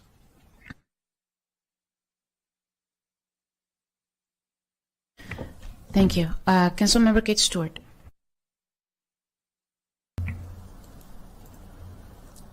Sorry, I thought you were going to be longer. My apologies.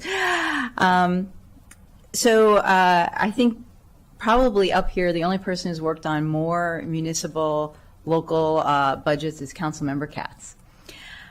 This is my 13th, an unlucky number. Yeah, I can tell you as an elected official, I've worked on budgets through the first Trump administration, COVID, and now, and I can say this was the most difficult budget I've ever worked on.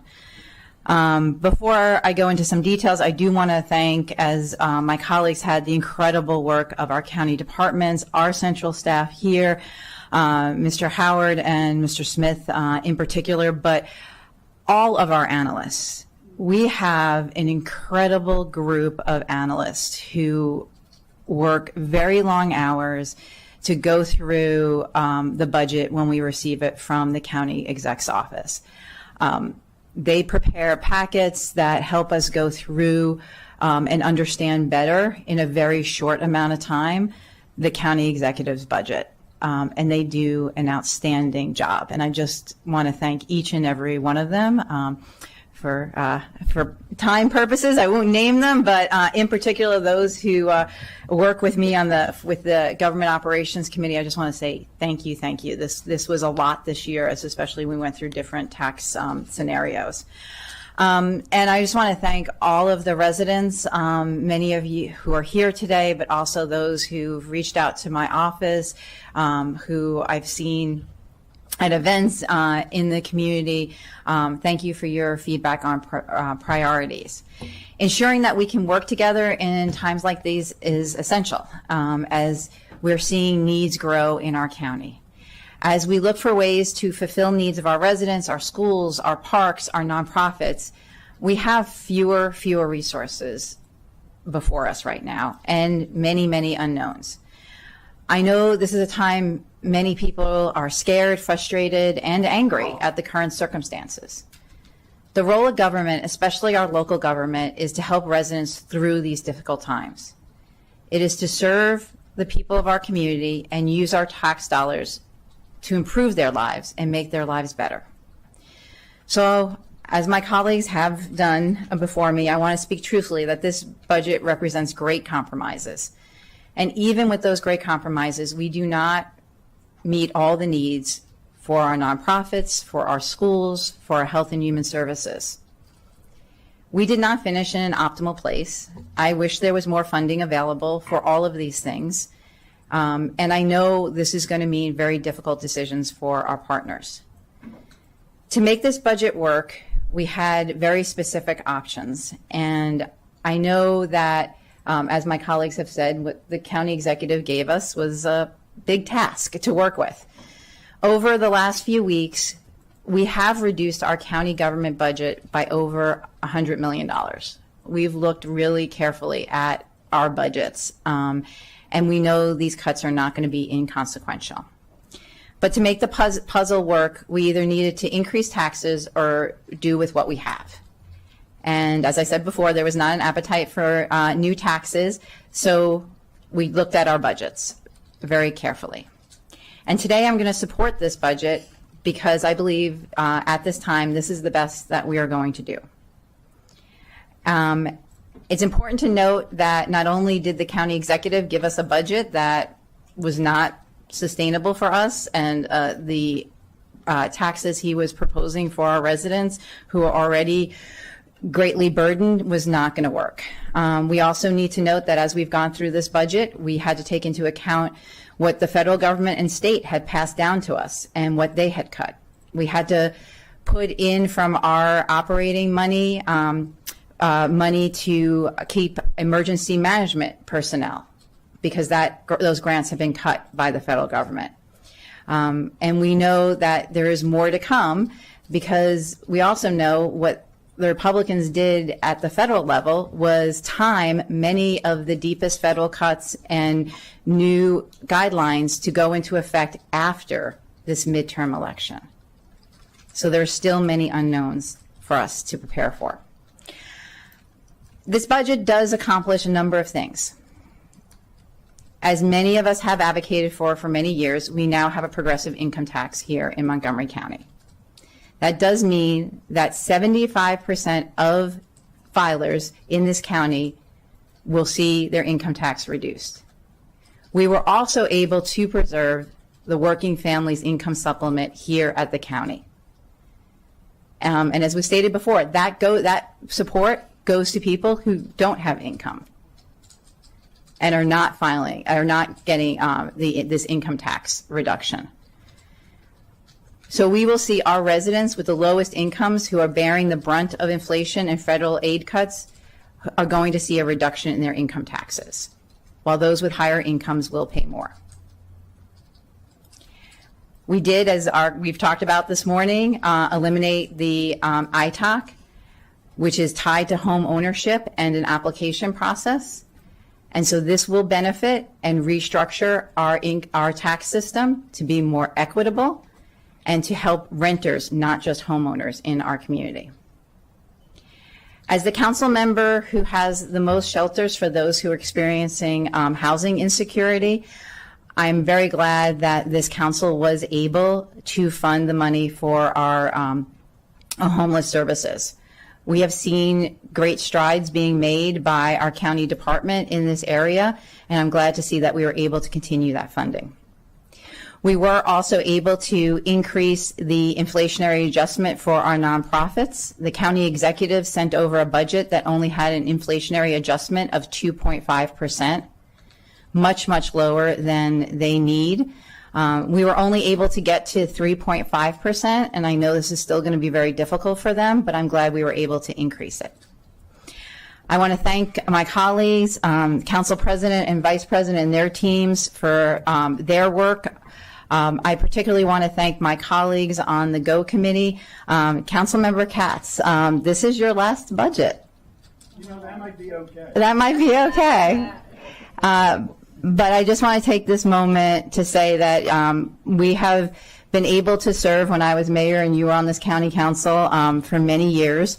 Over those years, we tussled a bit on tax duplication, but we were able to accomplish a good deal there. And then being able to serve on this body with you over these last few years, and particularly the GO Committee, has been a great privilege of mine. I have learned a lot from you over the years and deeply respect you. And so I want to thank you for that. And Councilmember Evans, our newest person on the council and the GO Committee. I have deeply respected you for many years and the work you have done in our community. And seeing how you have navigated this budget, the choices that you have made with thoughtfulness and care, I just say I very much appreciate you and the work we've done together. I want to thank my own staff, my Chief of Staff, Cecily Thorne, my Deputy, Paul B. Ellis, Kieran Kosher McCabe, who's the point person on our schools and has done everyone's done a great job. Diana Carrillo, Deborah Getachew, and Andrew Gelman, and particularly for Deborah and Andrew, and Andrew in particular, who answers our phones in our office. He has spoken to many of you, and we very much appreciate the feedback you have given us. Again, to our central staff, thank you for all your work. I hope the decisions we make here will help us meet our community needs. I know there's still more that we need to do, and we need to recognize in the next few years that we are going to have many challenges. We must be thinking not only how we prepare ourselves now, but what we're going to do in the future. So this isn't the best budget in my experience over 13 years doing this, but I have voted for it today because we need to move forward to support our county residents as best we can. Thank you. Thank you. Next, Councilmember Krista Mink.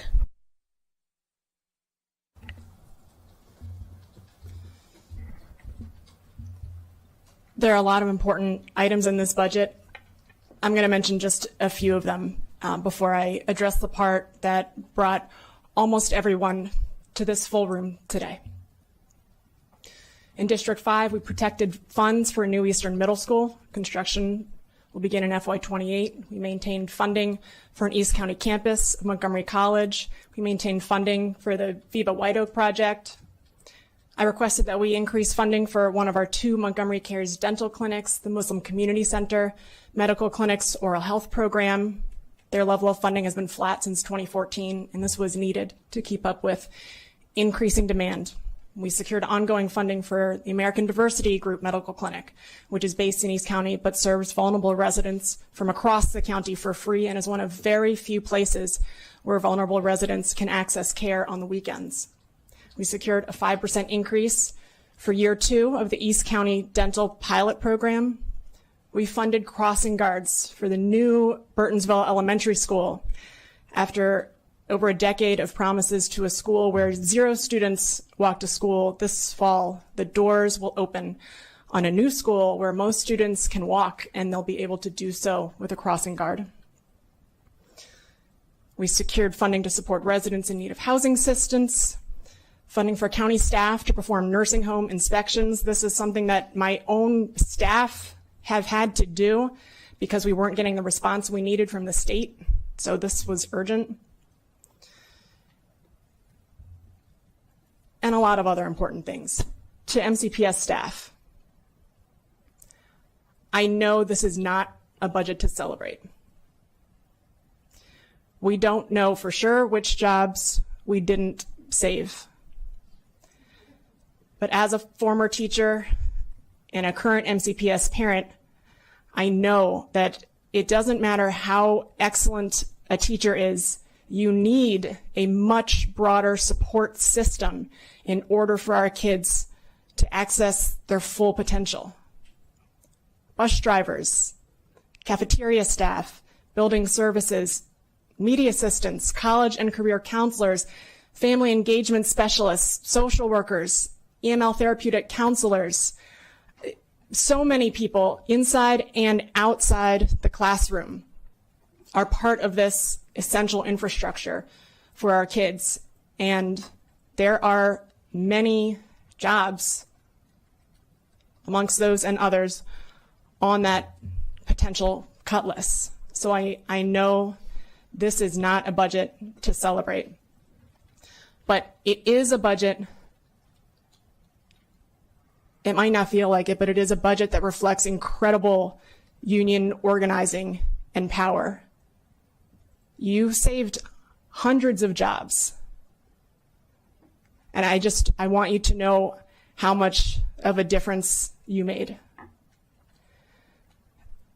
So I want to, and I know it doesn't feel like it, but I want to be clear and transparent about the course of events. What feels like a lifetime ago, but was actually 3 or 4 weeks ago when a $90 million cut to MCPS was on the table. Councilmember Jawando recommended limiting MCPS cuts to $30 million, and he had done the work of wading through the base budget to find cuts to actually produce a budget that demonstrated that that was possible as a baseline.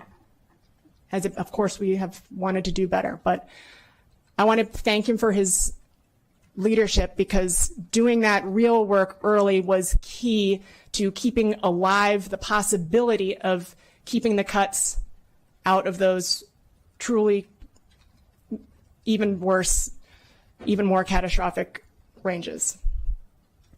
And as momentum kept trying to push us further toward deep cuts being inevitable, limiting our options for meeting that bare minimum,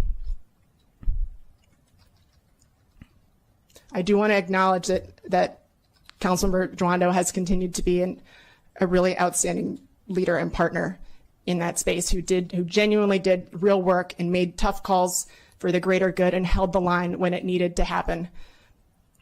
And people might say that it's political, but it just deserves to be said, and you can see it in our public sessions.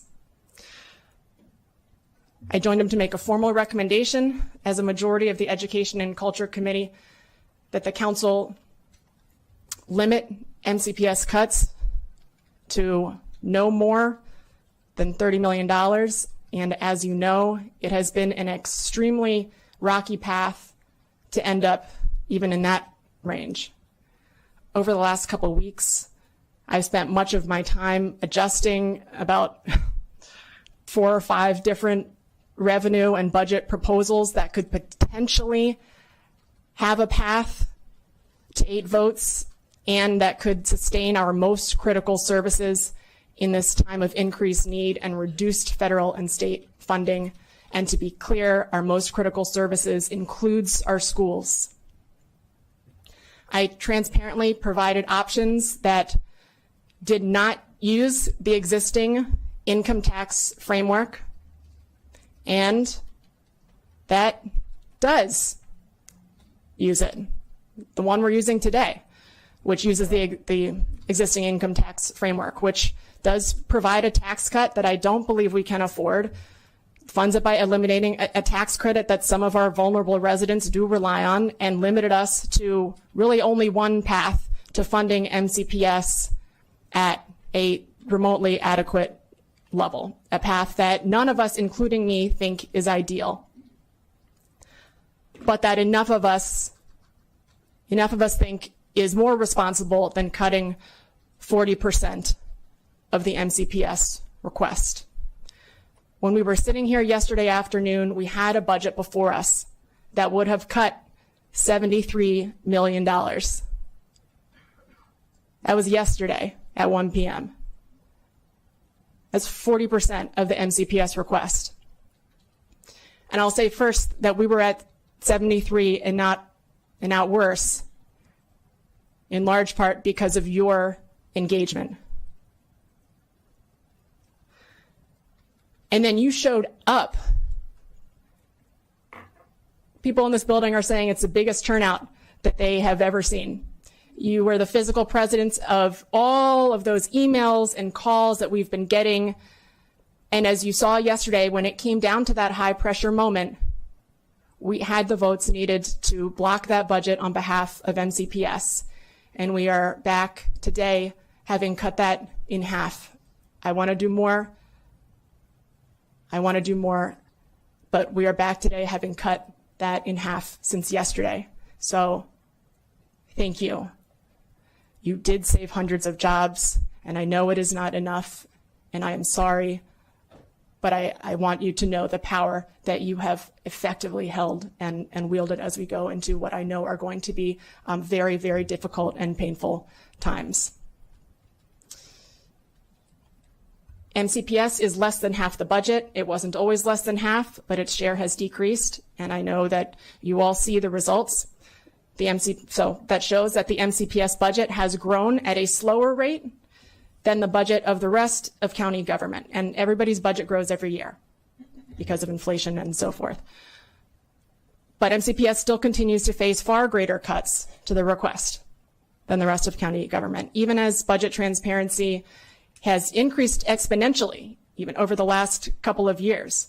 We just have to get to a place where we are not fighting the same fight every year, scrapping for crumbs.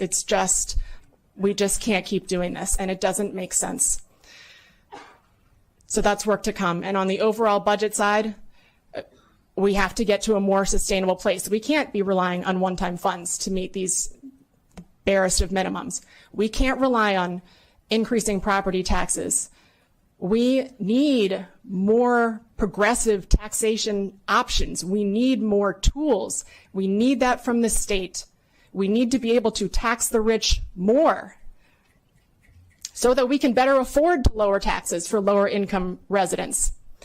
The state is working on that. I want to thank Delegate Janelle Wilkins for her leadership there. I want to thank Delegate Julie Polakovich-Carr for her incredible leadership there. We've just got an incredible Montgomery County delegation that's working on this.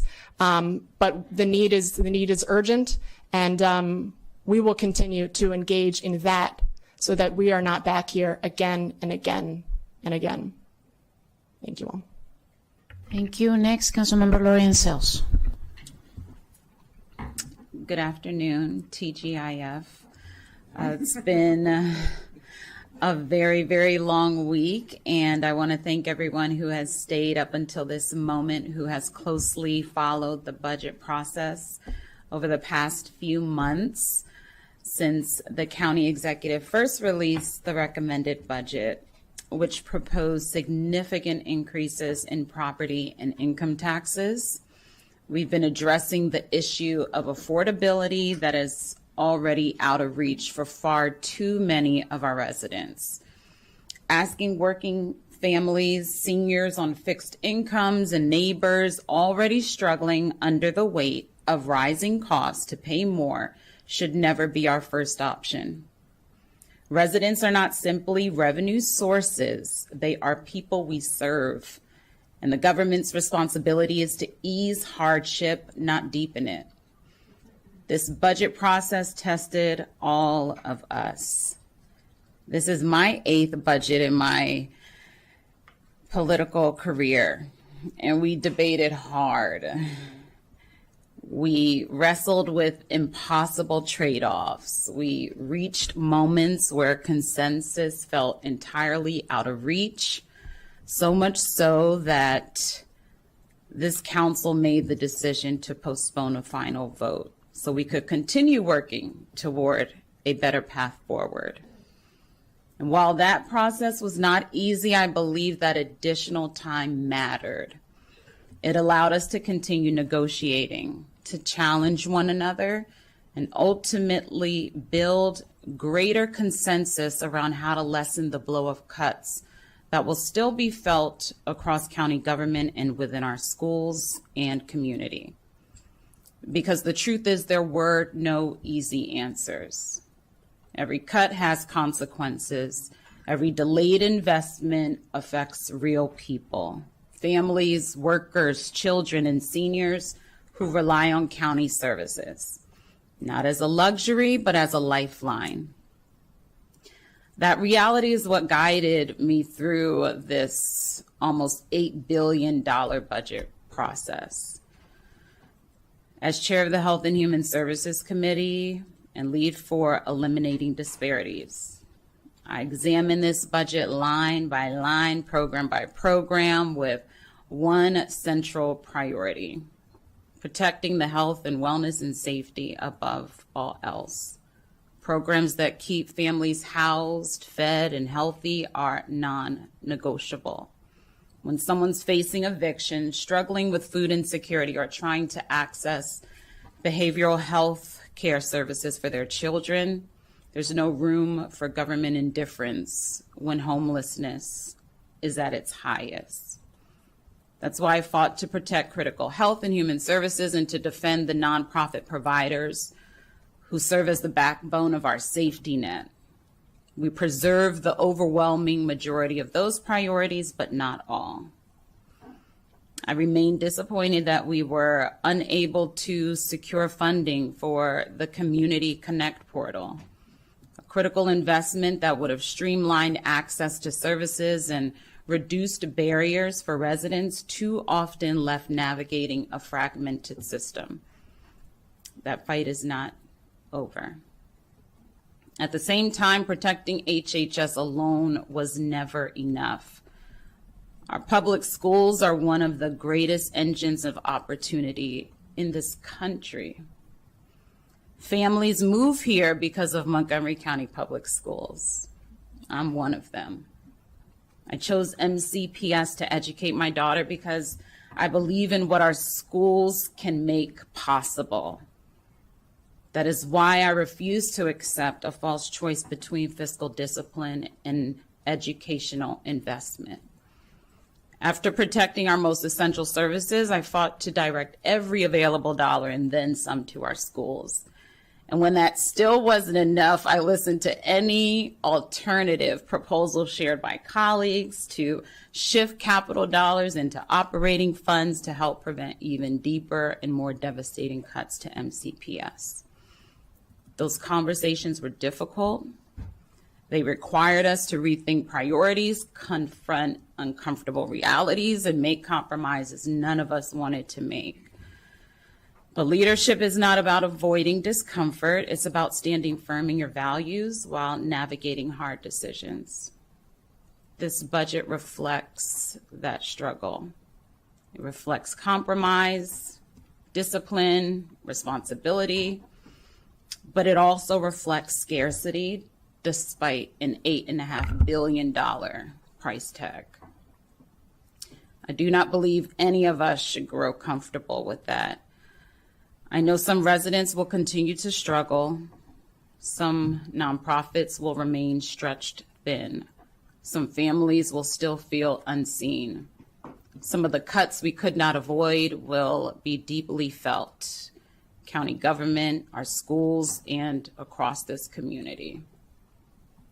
It weighs heavily on me, and I know I've shared sleepless nights with many colleagues and residents. I know that I am grateful for what we were able to accomplish in this budget. We focused on the affordability for our community. We fought for our public schools. We prioritized health, wellness, and safety, food insecurity, and health care access. We rejected proposed tax increases in favor of a progressive income tax structure, illustrating our focus on fiscal responsibility and taxpayer relief.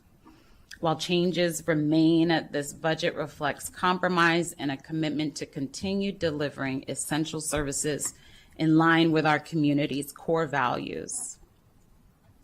I want to thank our extraordinary essential staff, my HHS committee members, economic development committee members, our legal staff, our analysts. Oh my goodness. Thank you for the packets, the data analysis, working with OMB, the departments, Gene Smith, Keith Levchenko, Christine Wellens, and especially Tara Clemens Johnson, Nicole Rodriguez Hernandez, Monsi Gozalia, and Bilal Ali for their tireless work and expertise throughout this process. I want to thank our legal team for guiding us through incredibly complex decisions and ensuring accountability every step of the way. I want to thank the advocates, nonprofit leaders, labor representatives, educators, and residents who testified, organized, emailed, called, and demanded better from all of us. Your voices shaped this budget and your advocacy mattered. I also want to thank my staff and interns, the true MVPs of this process. Joseph Galula and Sierra Gray, thank you for going above and beyond to show up for the over 1 million residents we serve. Sandra and Lauren, Sarah and her team, Sonia and the PIO, everyone who keeps the county council or the people's county government running smoothly despite infrastructure needs, carry an enormous burden of ensuring connectivity with our community while juggling hundreds of staff, 11 type A personalities in our staff, technology, professionalism, compassion, and grace through long nights and difficult decisions. This council and this county are better because of your work. I remain proud to serve on a council where, despite our disagreements, every member is striving to do what they believe is best for our residents. We debated fiercely, we pushed one another, we counted every dollar, and ultimately we found enough common ground to move forward together. But our work is far from over. We have no sustainable economic pathway forward to diversify how we generate revenue. The people we serve deserve a government that fights for them every single day, a government committed to building a county where opportunity, dignity, and security are not reserved for a fortunate few, but are truly shared by all. That work remains ahead, and I remain committed to it. Thank you. Thank you. Next, we have Councilmember Wojo-Wando. Thank you, Madam President. I want to first thank you for your leadership through the process. It was not easy. We didn't always agree, but you landed the plane today, and you deserve credit. I understand. Thank you to our council staff, specifically to every analyst who made this possible, the leadership, Mr. Howard and your team. I want to thank each and every one of my colleagues for their work. One thing I have no doubt is that we all think we're doing the right thing, and we're trying to help people. We don't always come about it the same way, but I don't doubt that. I want to especially thank, I'm proud and really humbled to chair the Education and Culture Committee, and I have two great, outstanding members, Councilmember Evans and Councilmember Mink, and thank you for your diligent work on the committee and on this council to protect students and families and educators. I want to thank each member of my staff, of whom I ask a lot, And they continually step up. Isata, Dave, Marisa, Ola, Michael, and our interns and volunteers, past and present, and Christina Neidlinger, who was with me for 4 years, who left this year. Let me start with what this council faced. We were sent a budget that had a 6.3 cent property tax increase that almost every colleague did not support, including me. So we had a $189 million gap to close, and we had to do it ourselves. We're in an unprecedented moment. The Trump administration is attacking our federal workforce, our immigrant communities, our schools, and our economy. That is a real and present threat, and it's what we're up against. So I did something that I had never done before and that I hadn't seen done before in the budget process. I proposed over 80 line item reductions to county government operations. It was hard. I took a lot of flack for it. Some of these reductions were painful, including saying that we should reduce the MCPS budget to meet this deficit by $30 million or do no more than that. They're programs I care about, investments I believe in, but it was necessary because government is a people business. And when you're asking working families to tighten their belts, we have to show them that we're doing the same. It's not enough to say you're against property tax increases. You have to do the work. You have to go line by line and make the hard calls. That means operational shifts, real efficiencies, willing to look at where items are not doing what they're supposed to be doing, making sure our tax dollars are working the right way. As other colleagues have mentioned, we have to change the way we raise revenue. We need real differential tax rates. We need to stop giving tax breaks for luxury housing and then telling educators we can't afford to keep them in the classroom. The money is here. We're in the top 40 most wealthiest counties in the nation out of 3,500. We have to have the courage to go and get that revenue in a fair way and the discipline to spend it right. I think this council got it wrong on the income tax offset credit. I voted no. Not because I'm against progressive taxation. I started my council journey pushing for progressive taxation.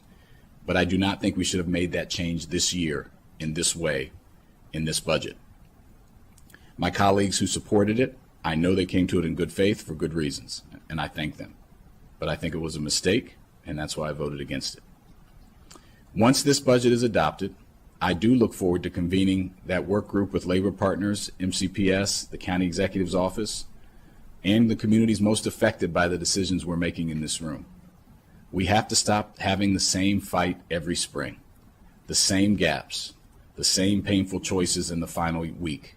We have to do the structural work to figure out a better bargaining and budgeting process. And I'm ready to lead that and be a part of that, and I know colleagues will join. And I just want to say something about the people who came here this morning and now into the afternoon. Our educators, our support staff, our principals, our parents, thank you. We see you. I see you. I know many, many of you are worried about your jobs right now. I know some of you are sitting next to colleagues who might lose theirs. I'm not going to stand here or sit here and wave around a number and say we're proud of it and tell you to feel good about it. But as you've heard, I want you to know what happened. When we started this process, we were looking at more than $100 million in potential cuts to MCPS. The cuts on the table then they're not the cuts that are on the table today and not what we voted for. They were much, much deeper. They reached further into classrooms. And as you just saw earlier this morning, the council passed a motion that I made to bring back $36 million into the MCPS budget by drawing from CIP cash. The positions that were preserved today are preserved because you showed up, because you testified, because you protested, because you called. You made it possible for the body and for us to not look away. The community couldn't look away. You did that. We didn't do it. You did it. And I know it's not enough, and that sucks.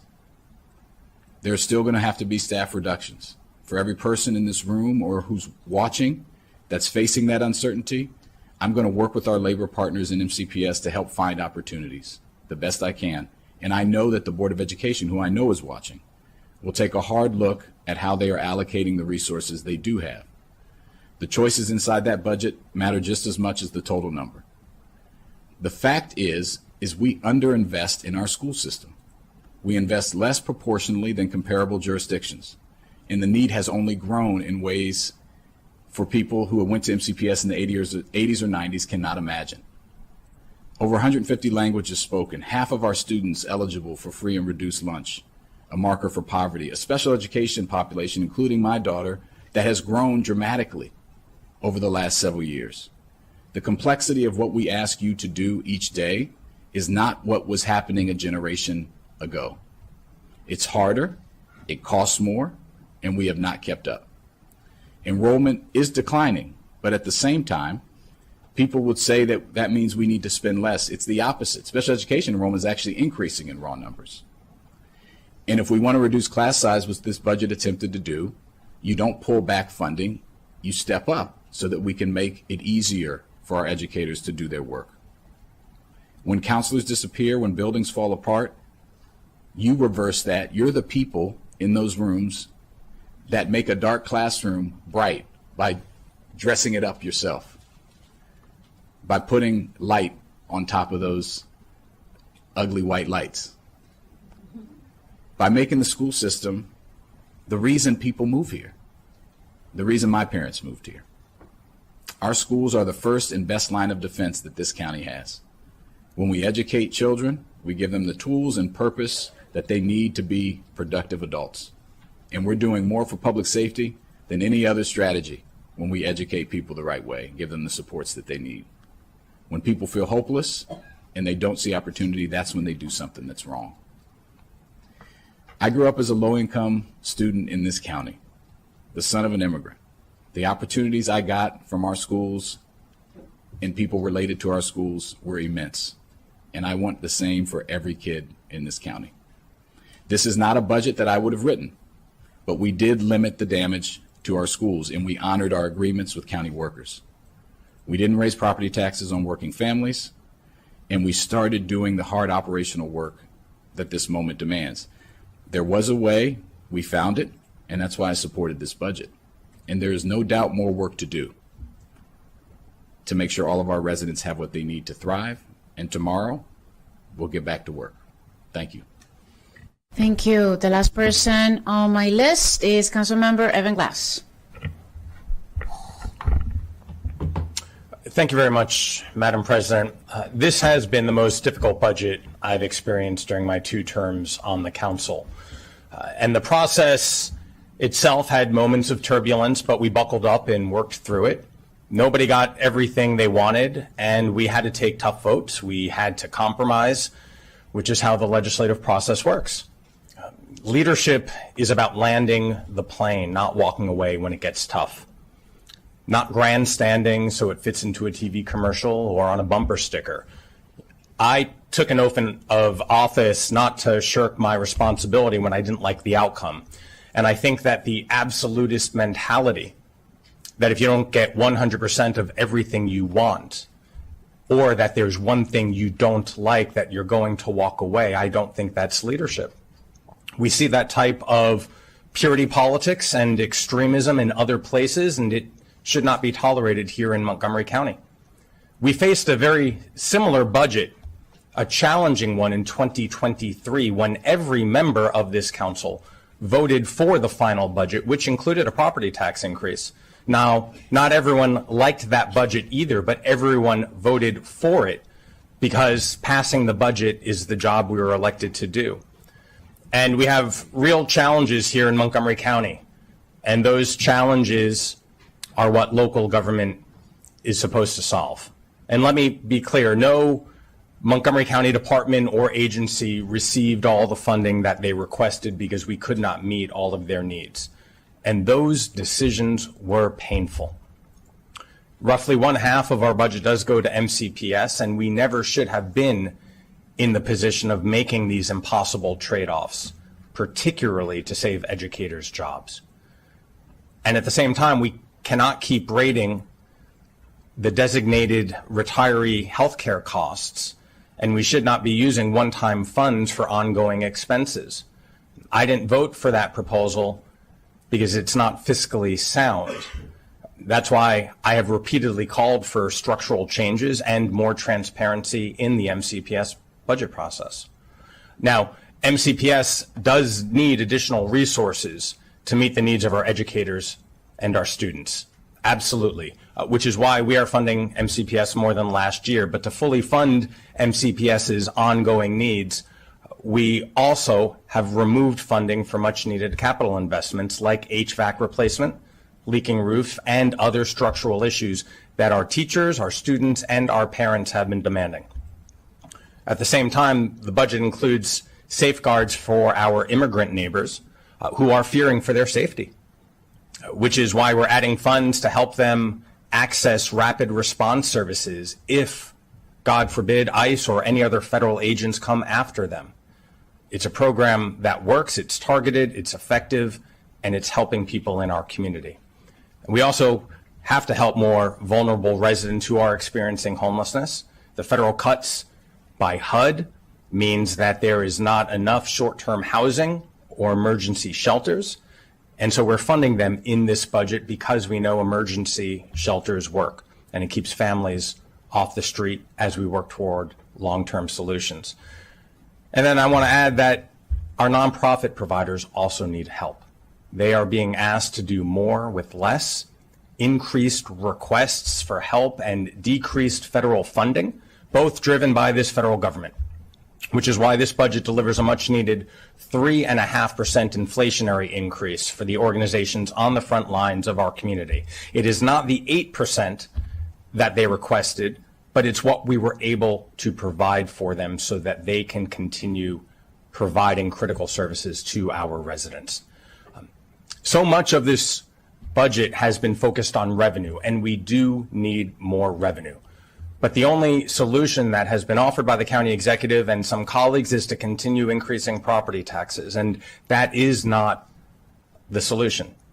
What we have to do is grow our economy and our tax base.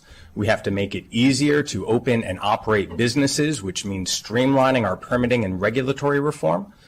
And we also have to have more housing that's affordable so employers and their employees can actually live near where they work. That has to be the focus moving forward.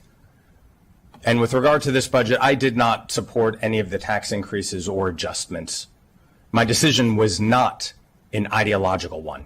It was an understanding that our residents are already stretched thin and many cannot afford higher taxes. But a majority voted in support and they prevailed. And that vote established the revenues that we now have to work with throughout this budget. Montgomery County residents elected us to lead, not to walk away when the job gets tough. Because this work is complicated. It is nuanced. It is a $7.9 billion budget that defines us as a community. And that is what leadership requires. We have to fund our schools. We have to fund essential services. And we have to honor employee contracts and pay our hardworking staff. And that only happens when we approve a budget, even if it's an imperfect budget like the one we are approving today. I'm supporting this budget not because I agree with everything in it, but because it invests in our county's future and protects our communities and families. That's what leadership is, and that's what this moment calls for. I want to thank the council president and my colleagues who completed the assignment, which was approving a budget. It wasn't easy, but it was necessary. And I respect the process most of all. We got through it. And so I do want to thank council staff for working with us over these last 2 months, guiding us and providing us with all the information we requested. And I personally want to thank my office staff, who on top of the budget continue helping fill potholes, getting rental assistance, and calling Pepco when it's needed. Jill, Hope, Hannah, Chris, Jonathan, Avery, I appreciate their hard work, because this is hard work, and this is what we were elected to do. I yield back. Thank you to everyone, especially those who are here, still hanging strong. And we'll be back on Thursday for the vote on the resolutions. We are adjourned right now. Thank you.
Virginia Tech as a student. The trajectory of her life and career is closely aligned with our motto,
Prosim, and our commitment to make a difference in our communities through thoughtful leadership and service.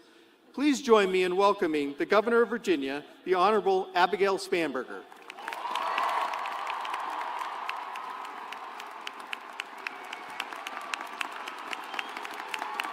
Good morning. Good morning. Mr. President, distinguished guests, students, faculty, families, and the Virginia Tech class of 2026, it is an honor to be with you and to celebrate this day and this tradition. And thank you for inviting me to speak at this commencement despite my educational background. I'll begin by admitting that I'm watching today's ceremonies through the eyes of a mom who's about to send my oldest daughter to college this fall. And as someone who's got some friends in the audience, Alex, I got into town too late to make it to the barbecue, but I'm proud of you and all of your friends. And I know that the successes of you, the graduates here today, I know your successes are shared by so many people who have been cheering you on for so many years. Your parents, your grandparents, your siblings, your treasured aunts, uncles, and support systems. Today, it belongs to all of you as well as your loved graduates. And to the class of 2026, on behalf of the Commonwealth of Virginia, I would like to congratulate you on this wonderful accomplishment. Today is a day to celebrate because getting to this day required a lot of you. There isn't a person here who hasn't had a few trials and tribulations along the way. And I'll tell you something, the path that brought you here today was probably not a straight line, and for most of us, it never is. But Virginia Tech's motto is something that can guide you, and it speaks to something profound, ut prosim, that I may serve. I believe those words capture something essential to the class of 2026 and to Hokies all across Virginia, the country, and the world.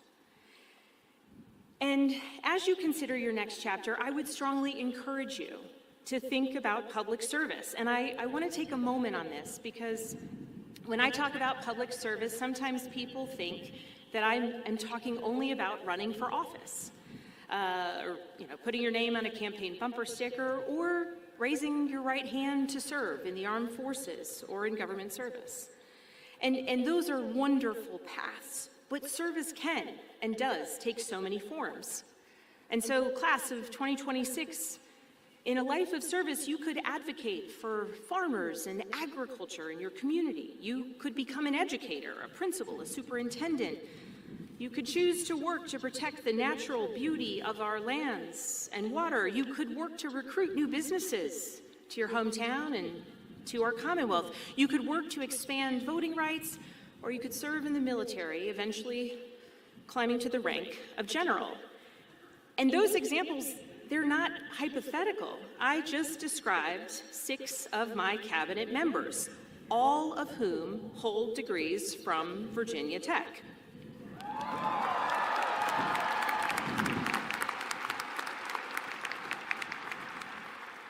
Lest you think I have any bias towards any schools anywhere else, I would just, by the numbers, quite literally half of my cabinet secretaries are Hokies.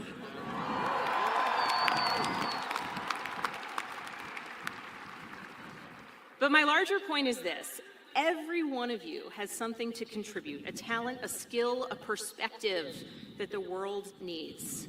And the question isn't whether you have something to offer, it's whether you will be willing to offer it. And so if you're looking for inspiration, you don't have to look very far. You can look at President Sands. President Sands has led Virginia Tech for over a decade with a vision and an unwavering commitment to the students at this university.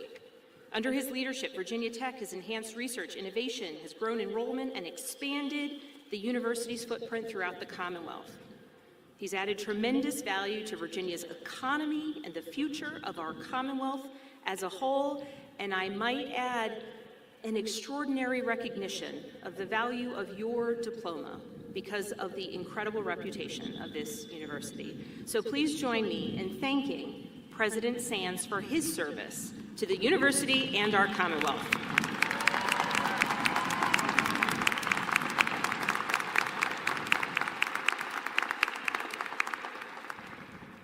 Standing here today, it's hard not to think about what I imagined my own path would look like when I sat at my own graduation some 25 years ago. And I thought it would be a good idea this morning to listen to a playlist from the year I graduated college. Which perhaps was not wise, because once you're listening to Destiny's Child, Nelly, and a little bit of Shaggy, you end up getting distracted from the task at hand. But I think I would begin with a couple things. When I graduated college, I had no plan for a political career. And I know that sometimes politicians say that, a little bit of false modesty, but that is true for me. It was not part of the picture that I had. Instead, I actually had a pretty rigid plan. I was going to move to Germany, improve my German, perfect my German, spend a couple of years there working in the private sector, move home, join CIA, serve my country, travel the world. That would be my path. And that's not what happened. In fact, what happened instead was I was prepared for a whole variety of opportunities to rise up. Now, I always knew where I wanted to go. CIA was my goal. But what I didn't know at the time was it wouldn't actually be my final destination. And it was my goal, working at CIA, serving my country, traveling the world. That was a goal, and I thought there was one way to get there. And then 9/11 happened. I was living overseas, and I wanted nothing more than to be back home. And I moved back home, and I applied to CIA, and I got that job offer. And then my background check took 4 years. These hurdles along the way, they make you doubt whether you're headed in the right direction. But if you stay kind of focused on what it is that you want, where it is that you believe you want to go, you'll find that doors open along the way. And sometimes it's not without any obvious logic. And in my case, the path got a little windy, but doors kept opening, and I kept being willing to walk through them. Sometimes with confidence, sometimes with tremendous uncertainty about where they led, and whether I was getting off path. And when I was sitting where you're sitting, I truly could not have imagined ultimately the windy path that led me here. Because how could I?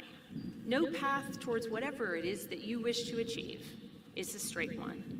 And so my advice to you would be to make sure that you're thinking through the goals. May they be broad or specific, but recognize that there's no one singular, and oftentimes never a straight path to get there. The adventure of life, and I do mean that word adventure, is that you genuinely do not know what you will find before you, the challenges that may come your way, the things that will strengthen you, the things that will fortify you, the perspectives that you will gain.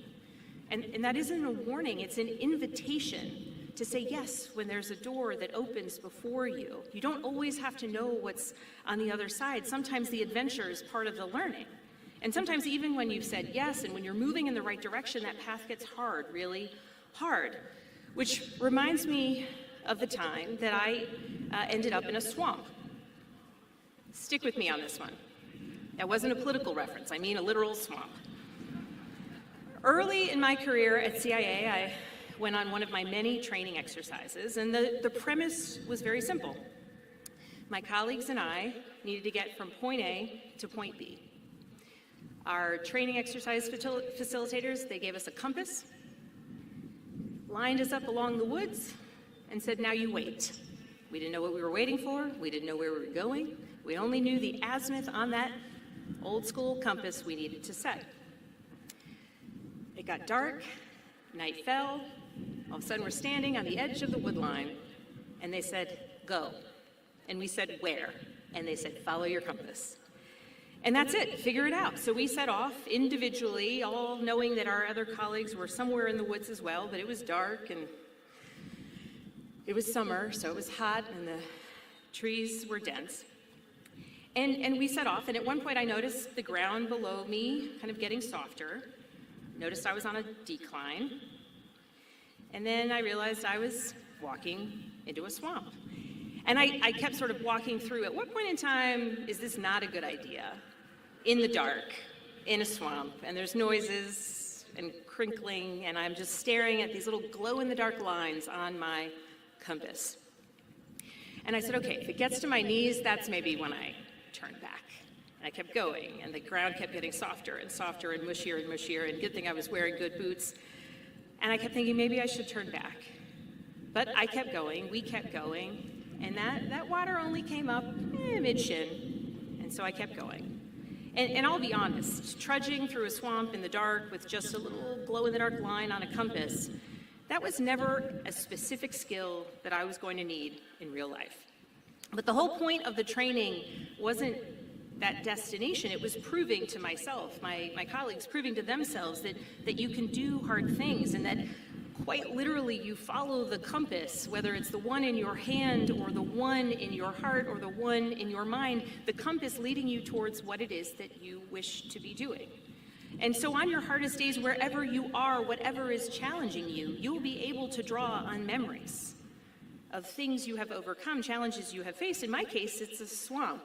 But yours might be a thesis you almost abandoned, a course that was particularly challenging, a semester that tested your limits, an overcommitment to far too many activities, and you wondered how you could handle it all. But Virginia Tech has been building these memories for you for 4 years, and that is part of what your diploma will represent, a record of the hard things that you have done, that you have gotten through, places where you have stayed, following that inner compass, because you are sitting here today.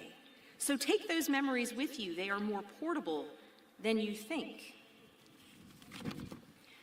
And you are entering a world with significant challenges. Just read the news, there's no shortage of problems to tackle right now. But I mean this sincerely when I look at all of you, a sea of smiling faces and caps and gowns, I feel incredibly hopeful for the future. You are the products of an academic institution that has been preparing leaders for more than 150 years. And I have every confidence that as you leave this campus or Blacksburg, you're not just ready to adapt to the world as you find it, but you are ready to use your talents, to do your part to make it better, to bring that service to bear. Because just as no individual path moves in a straight line, neither has the progress of our country. And the story of our Commonwealth and our country, it's a story of circuitous paths, of hard-won steps forward, some setbacks, and people who kept moving, following a compass of what they believed was right. People who could have turned back, and it would have been easier. And your generation is not the first to inherit a complicated moment, but you are the ones here now. Do not be afraid of it. And it's also worth noting that you are graduating in 2026, the year marking 250 years since the declaration of our American independence.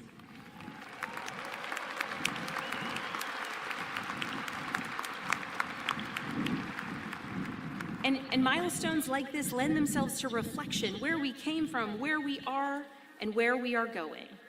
We're a nation and a commonwealth built on exceptional ideals, the Jeffersonian notion that all men are created equal, endowed with certain unalienable rights. But we also know that those who wrote those words didn't always abide these words. I recently heard a historian, Vincent Brown, reflect on this, and I'm paraphrasing, but he said that even while our founders didn't live the words they wrote, we get to choose to do so.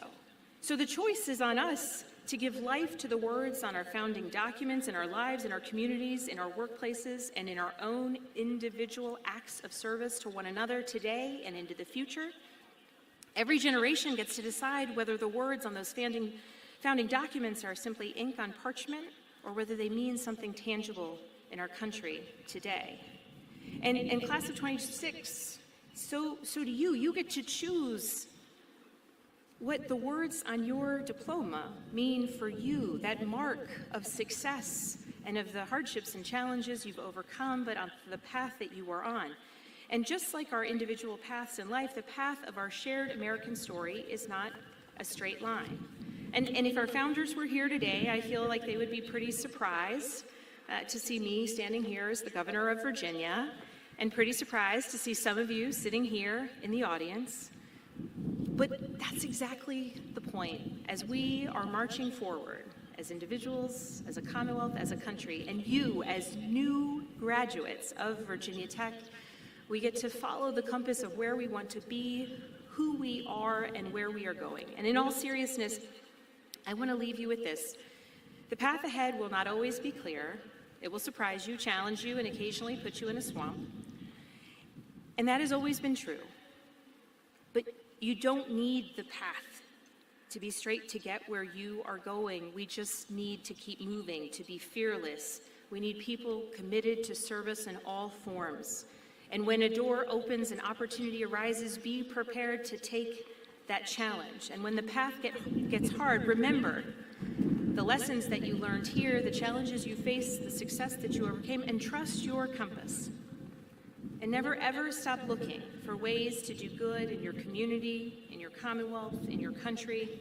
Thank you again for the invitation to be here today, to say congratulations, to wish you the very best. Go Hokies.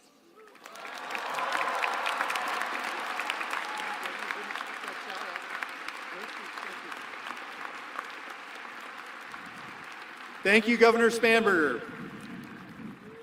It's now my pleasure to announce the recipient of the University Distinguished Achievement Award.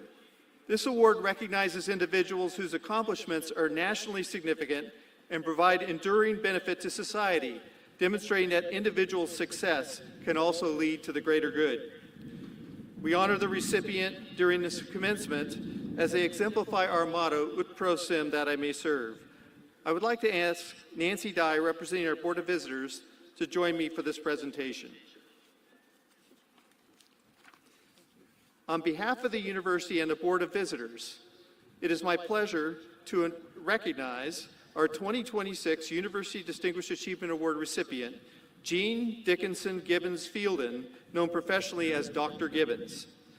Dr. Gibbons was unable to join us today, but we were able to visit with her family recently and with her to congratulate her on this well-deserved honor. Dr. Gibbons is a trailblazer. She helped redefine the field of statistics and its role in society through her research and her leadership in organizations such as the American Statistical Association. Her remarkable career spans decades and her national recognition for her impact on the discipline. A Virginia Tech alumna, Dr. Gibbons has made an extraordinary impact on our university through her leadership and generosity. In recognition of her remarkable service and scholarship, the Jean Dickinson Gibbons Graduate Program in Statistics at Virginia Tech is named in her honor. Please join us in congratulating Jean Gibbons and recognizing her achievements.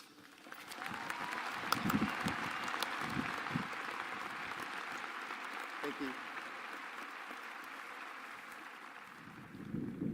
The Ut Prosim Medal recognizes and honors individuals whose contributions and distinguished service to Virginia Tech rise above all others. It is the highest honor our university confers. Our 2026 honoree is Preston White. Preston, would you please come forward?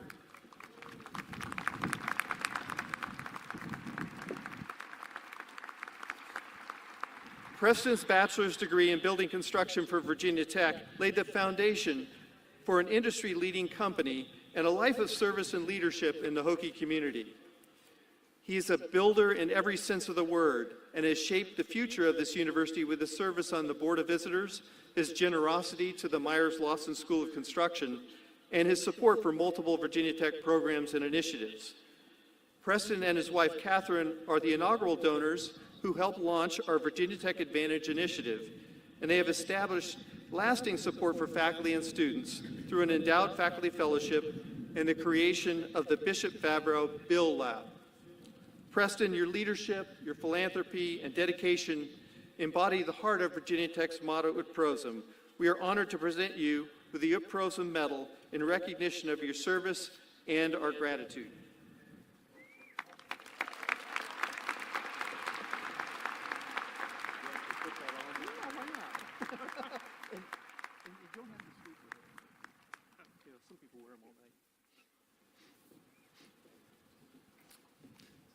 Thank you, Preston.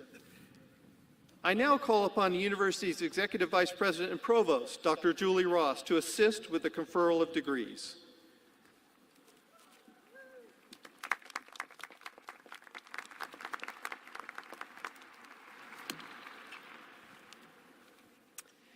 During today's ceremony, we will award degrees to 39 associate candidates, approximately 6,700 baccalaureate candidates, and approximately 1,306 master's degree candidates.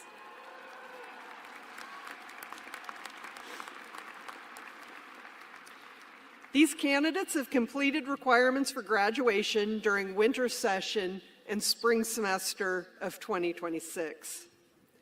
At this time, I wish to acknowledge those candidates for bachelor's degrees who will graduate with distinction and who can be identified by their white sashes. Will these honored graduates please rise and be recognized?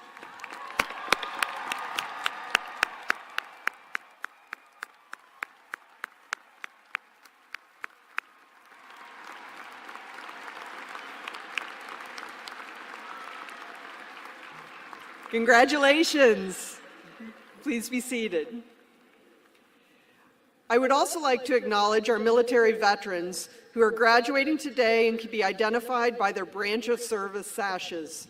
Would our graduating veterans please stand, and would everyone gathered here this morning please join me in recognizing their courageous and selfless service to our nation.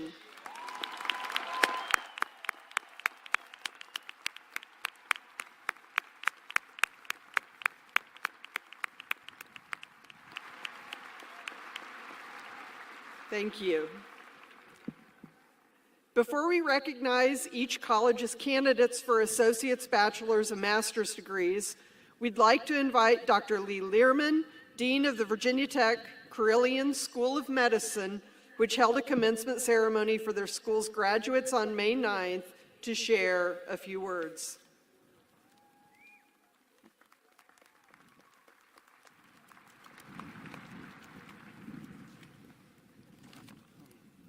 Thank you, Provost Ross, and good morning, everyone. Last Saturday, the Virginia Tech Carilion School of Medicine had its commencement ceremony at the Jefferson Center in Roanoke. Altogether, 52 medical doctorate degrees were conferred on our class of 2026, members who will now go on to residency programs across the country and the Commonwealth of Virginia in specialties of their choice. Please join me in a round of applause in recognition of our medical students for their achievements to receive the MD degree.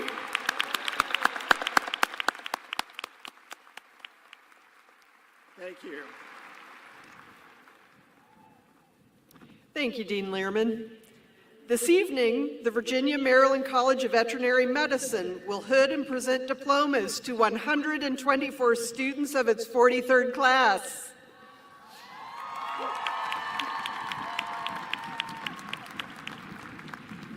At this time, Dean Dan Givens will present the candidates for Doctor of Veterinary Medicine for the official conferral of those degrees.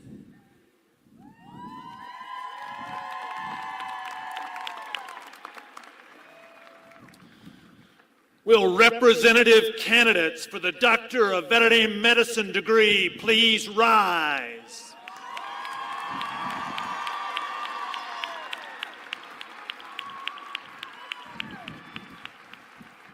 President Sands, I have the honor to present the candidates for the Doctor of Veterinary Medicine degree in the College of Veterinary Medicine. With the power vested in me by the Board of Visitors in the Commonwealth of Virginia and upon the recommendation of the faculty, I confer upon you the Doctor of Veterinary Medicine degrees to which you are entitled, with all the rights, privileges, and responsibilities pertaining thereto.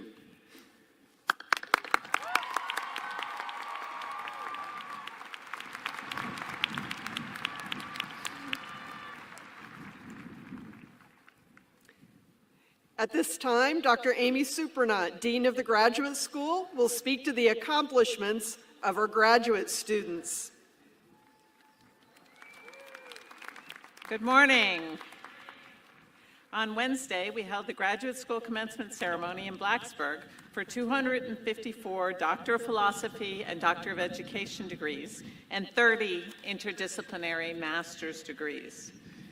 This Sunday, we will hold our commencement ceremony in the greater Washington, D.C. area for 425 graduates. Please join me in a round of applause in recognition of these students and their significant achievements in attaining these degrees.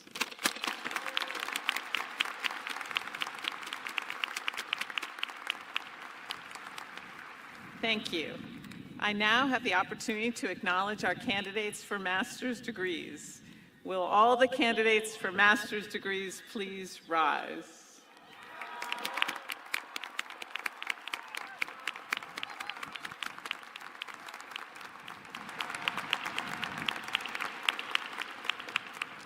President Sands, I have the honor to present the candidates for master's degrees. With the power vested in me by the Board of Visitors in the Commonwealth of Virginia, and upon recommendation of the faculty, I confer upon you the master's degrees to which you are entitled with all the rights, privileges, and responsibilities pertaining thereto.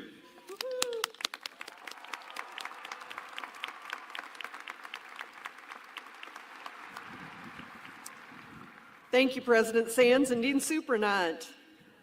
The college deans will now present their candidates for undergraduate degrees. Associate Dean Susan Sumner will present the candidates for associate's and bachelor's degrees in the College of Agriculture and Life Sciences.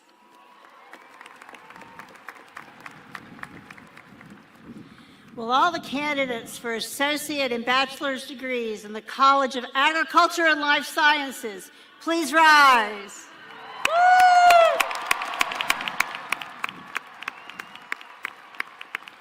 President Sands, I have the honor to present the associate and bachelor's degree candidates in the College of Agriculture and Life Sciences. Please be seated.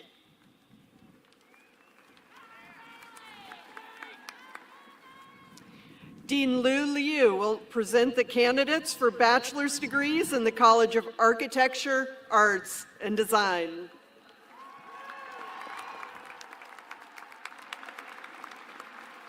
Will all candidates for bachelor's degrees in the College of Architecture, Arts, and Design please rise?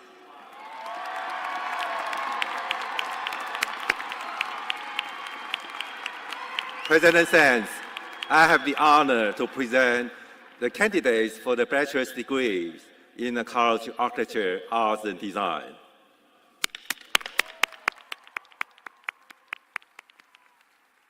Please be seated.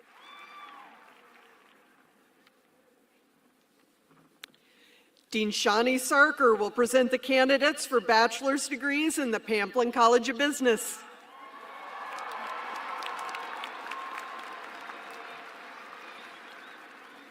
Will all candidates for bachelor's degrees in the Pamplin College of Business please rise?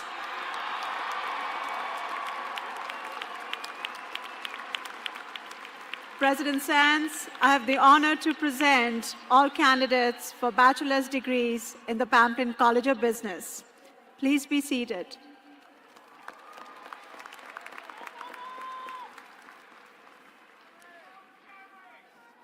Interim Dean David Knight will present the candidates for bachelor's degrees in the College of Engineering.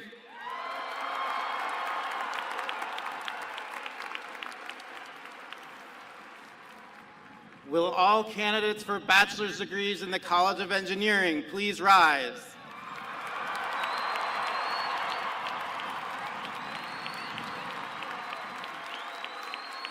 President Sands, I have the honor of presenting the candidates for bachelor's degrees in the College of Engineering. Please be seated.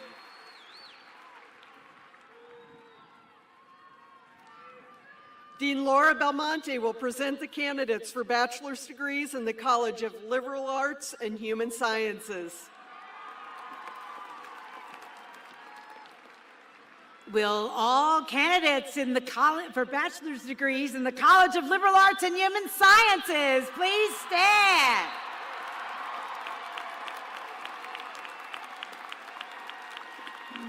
President Sands, I have the honor to present the candidates for bachelor's degrees in the College of Liberal Arts and Human Sciences. Please be seated.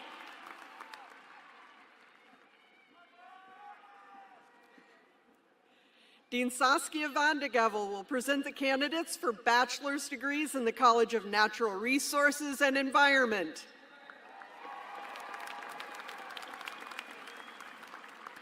Will all candidates for the bachelor's degree in the College of Natural Resources and Environment please stand? Woo! President Sands, I have the honor to present the candidates for bachelor's degrees in the College of Natural Resources and the Environment. Please be seated. Dean Kevin Pitts will present the candidates for bachelor's degrees in the College of Science.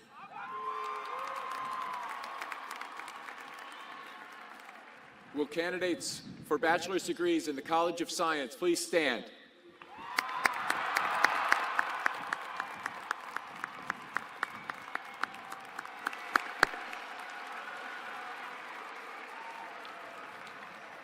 President Sands, it's my honor to present to you candidates for bachelor's degrees in the College of Science. Please be seated. And Dean Dan Givens will present the candidates for bachelor's degrees in public health from the Virginia-Maryland College of Veterinary Medicine.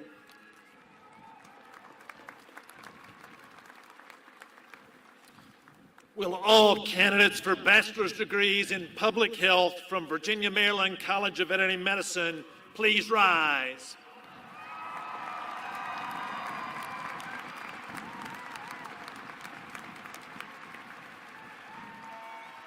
President Sands, I have the honor to present the candidates for bachelor's degrees in public health from Virginia-Maryland College of Veterinary Medicine.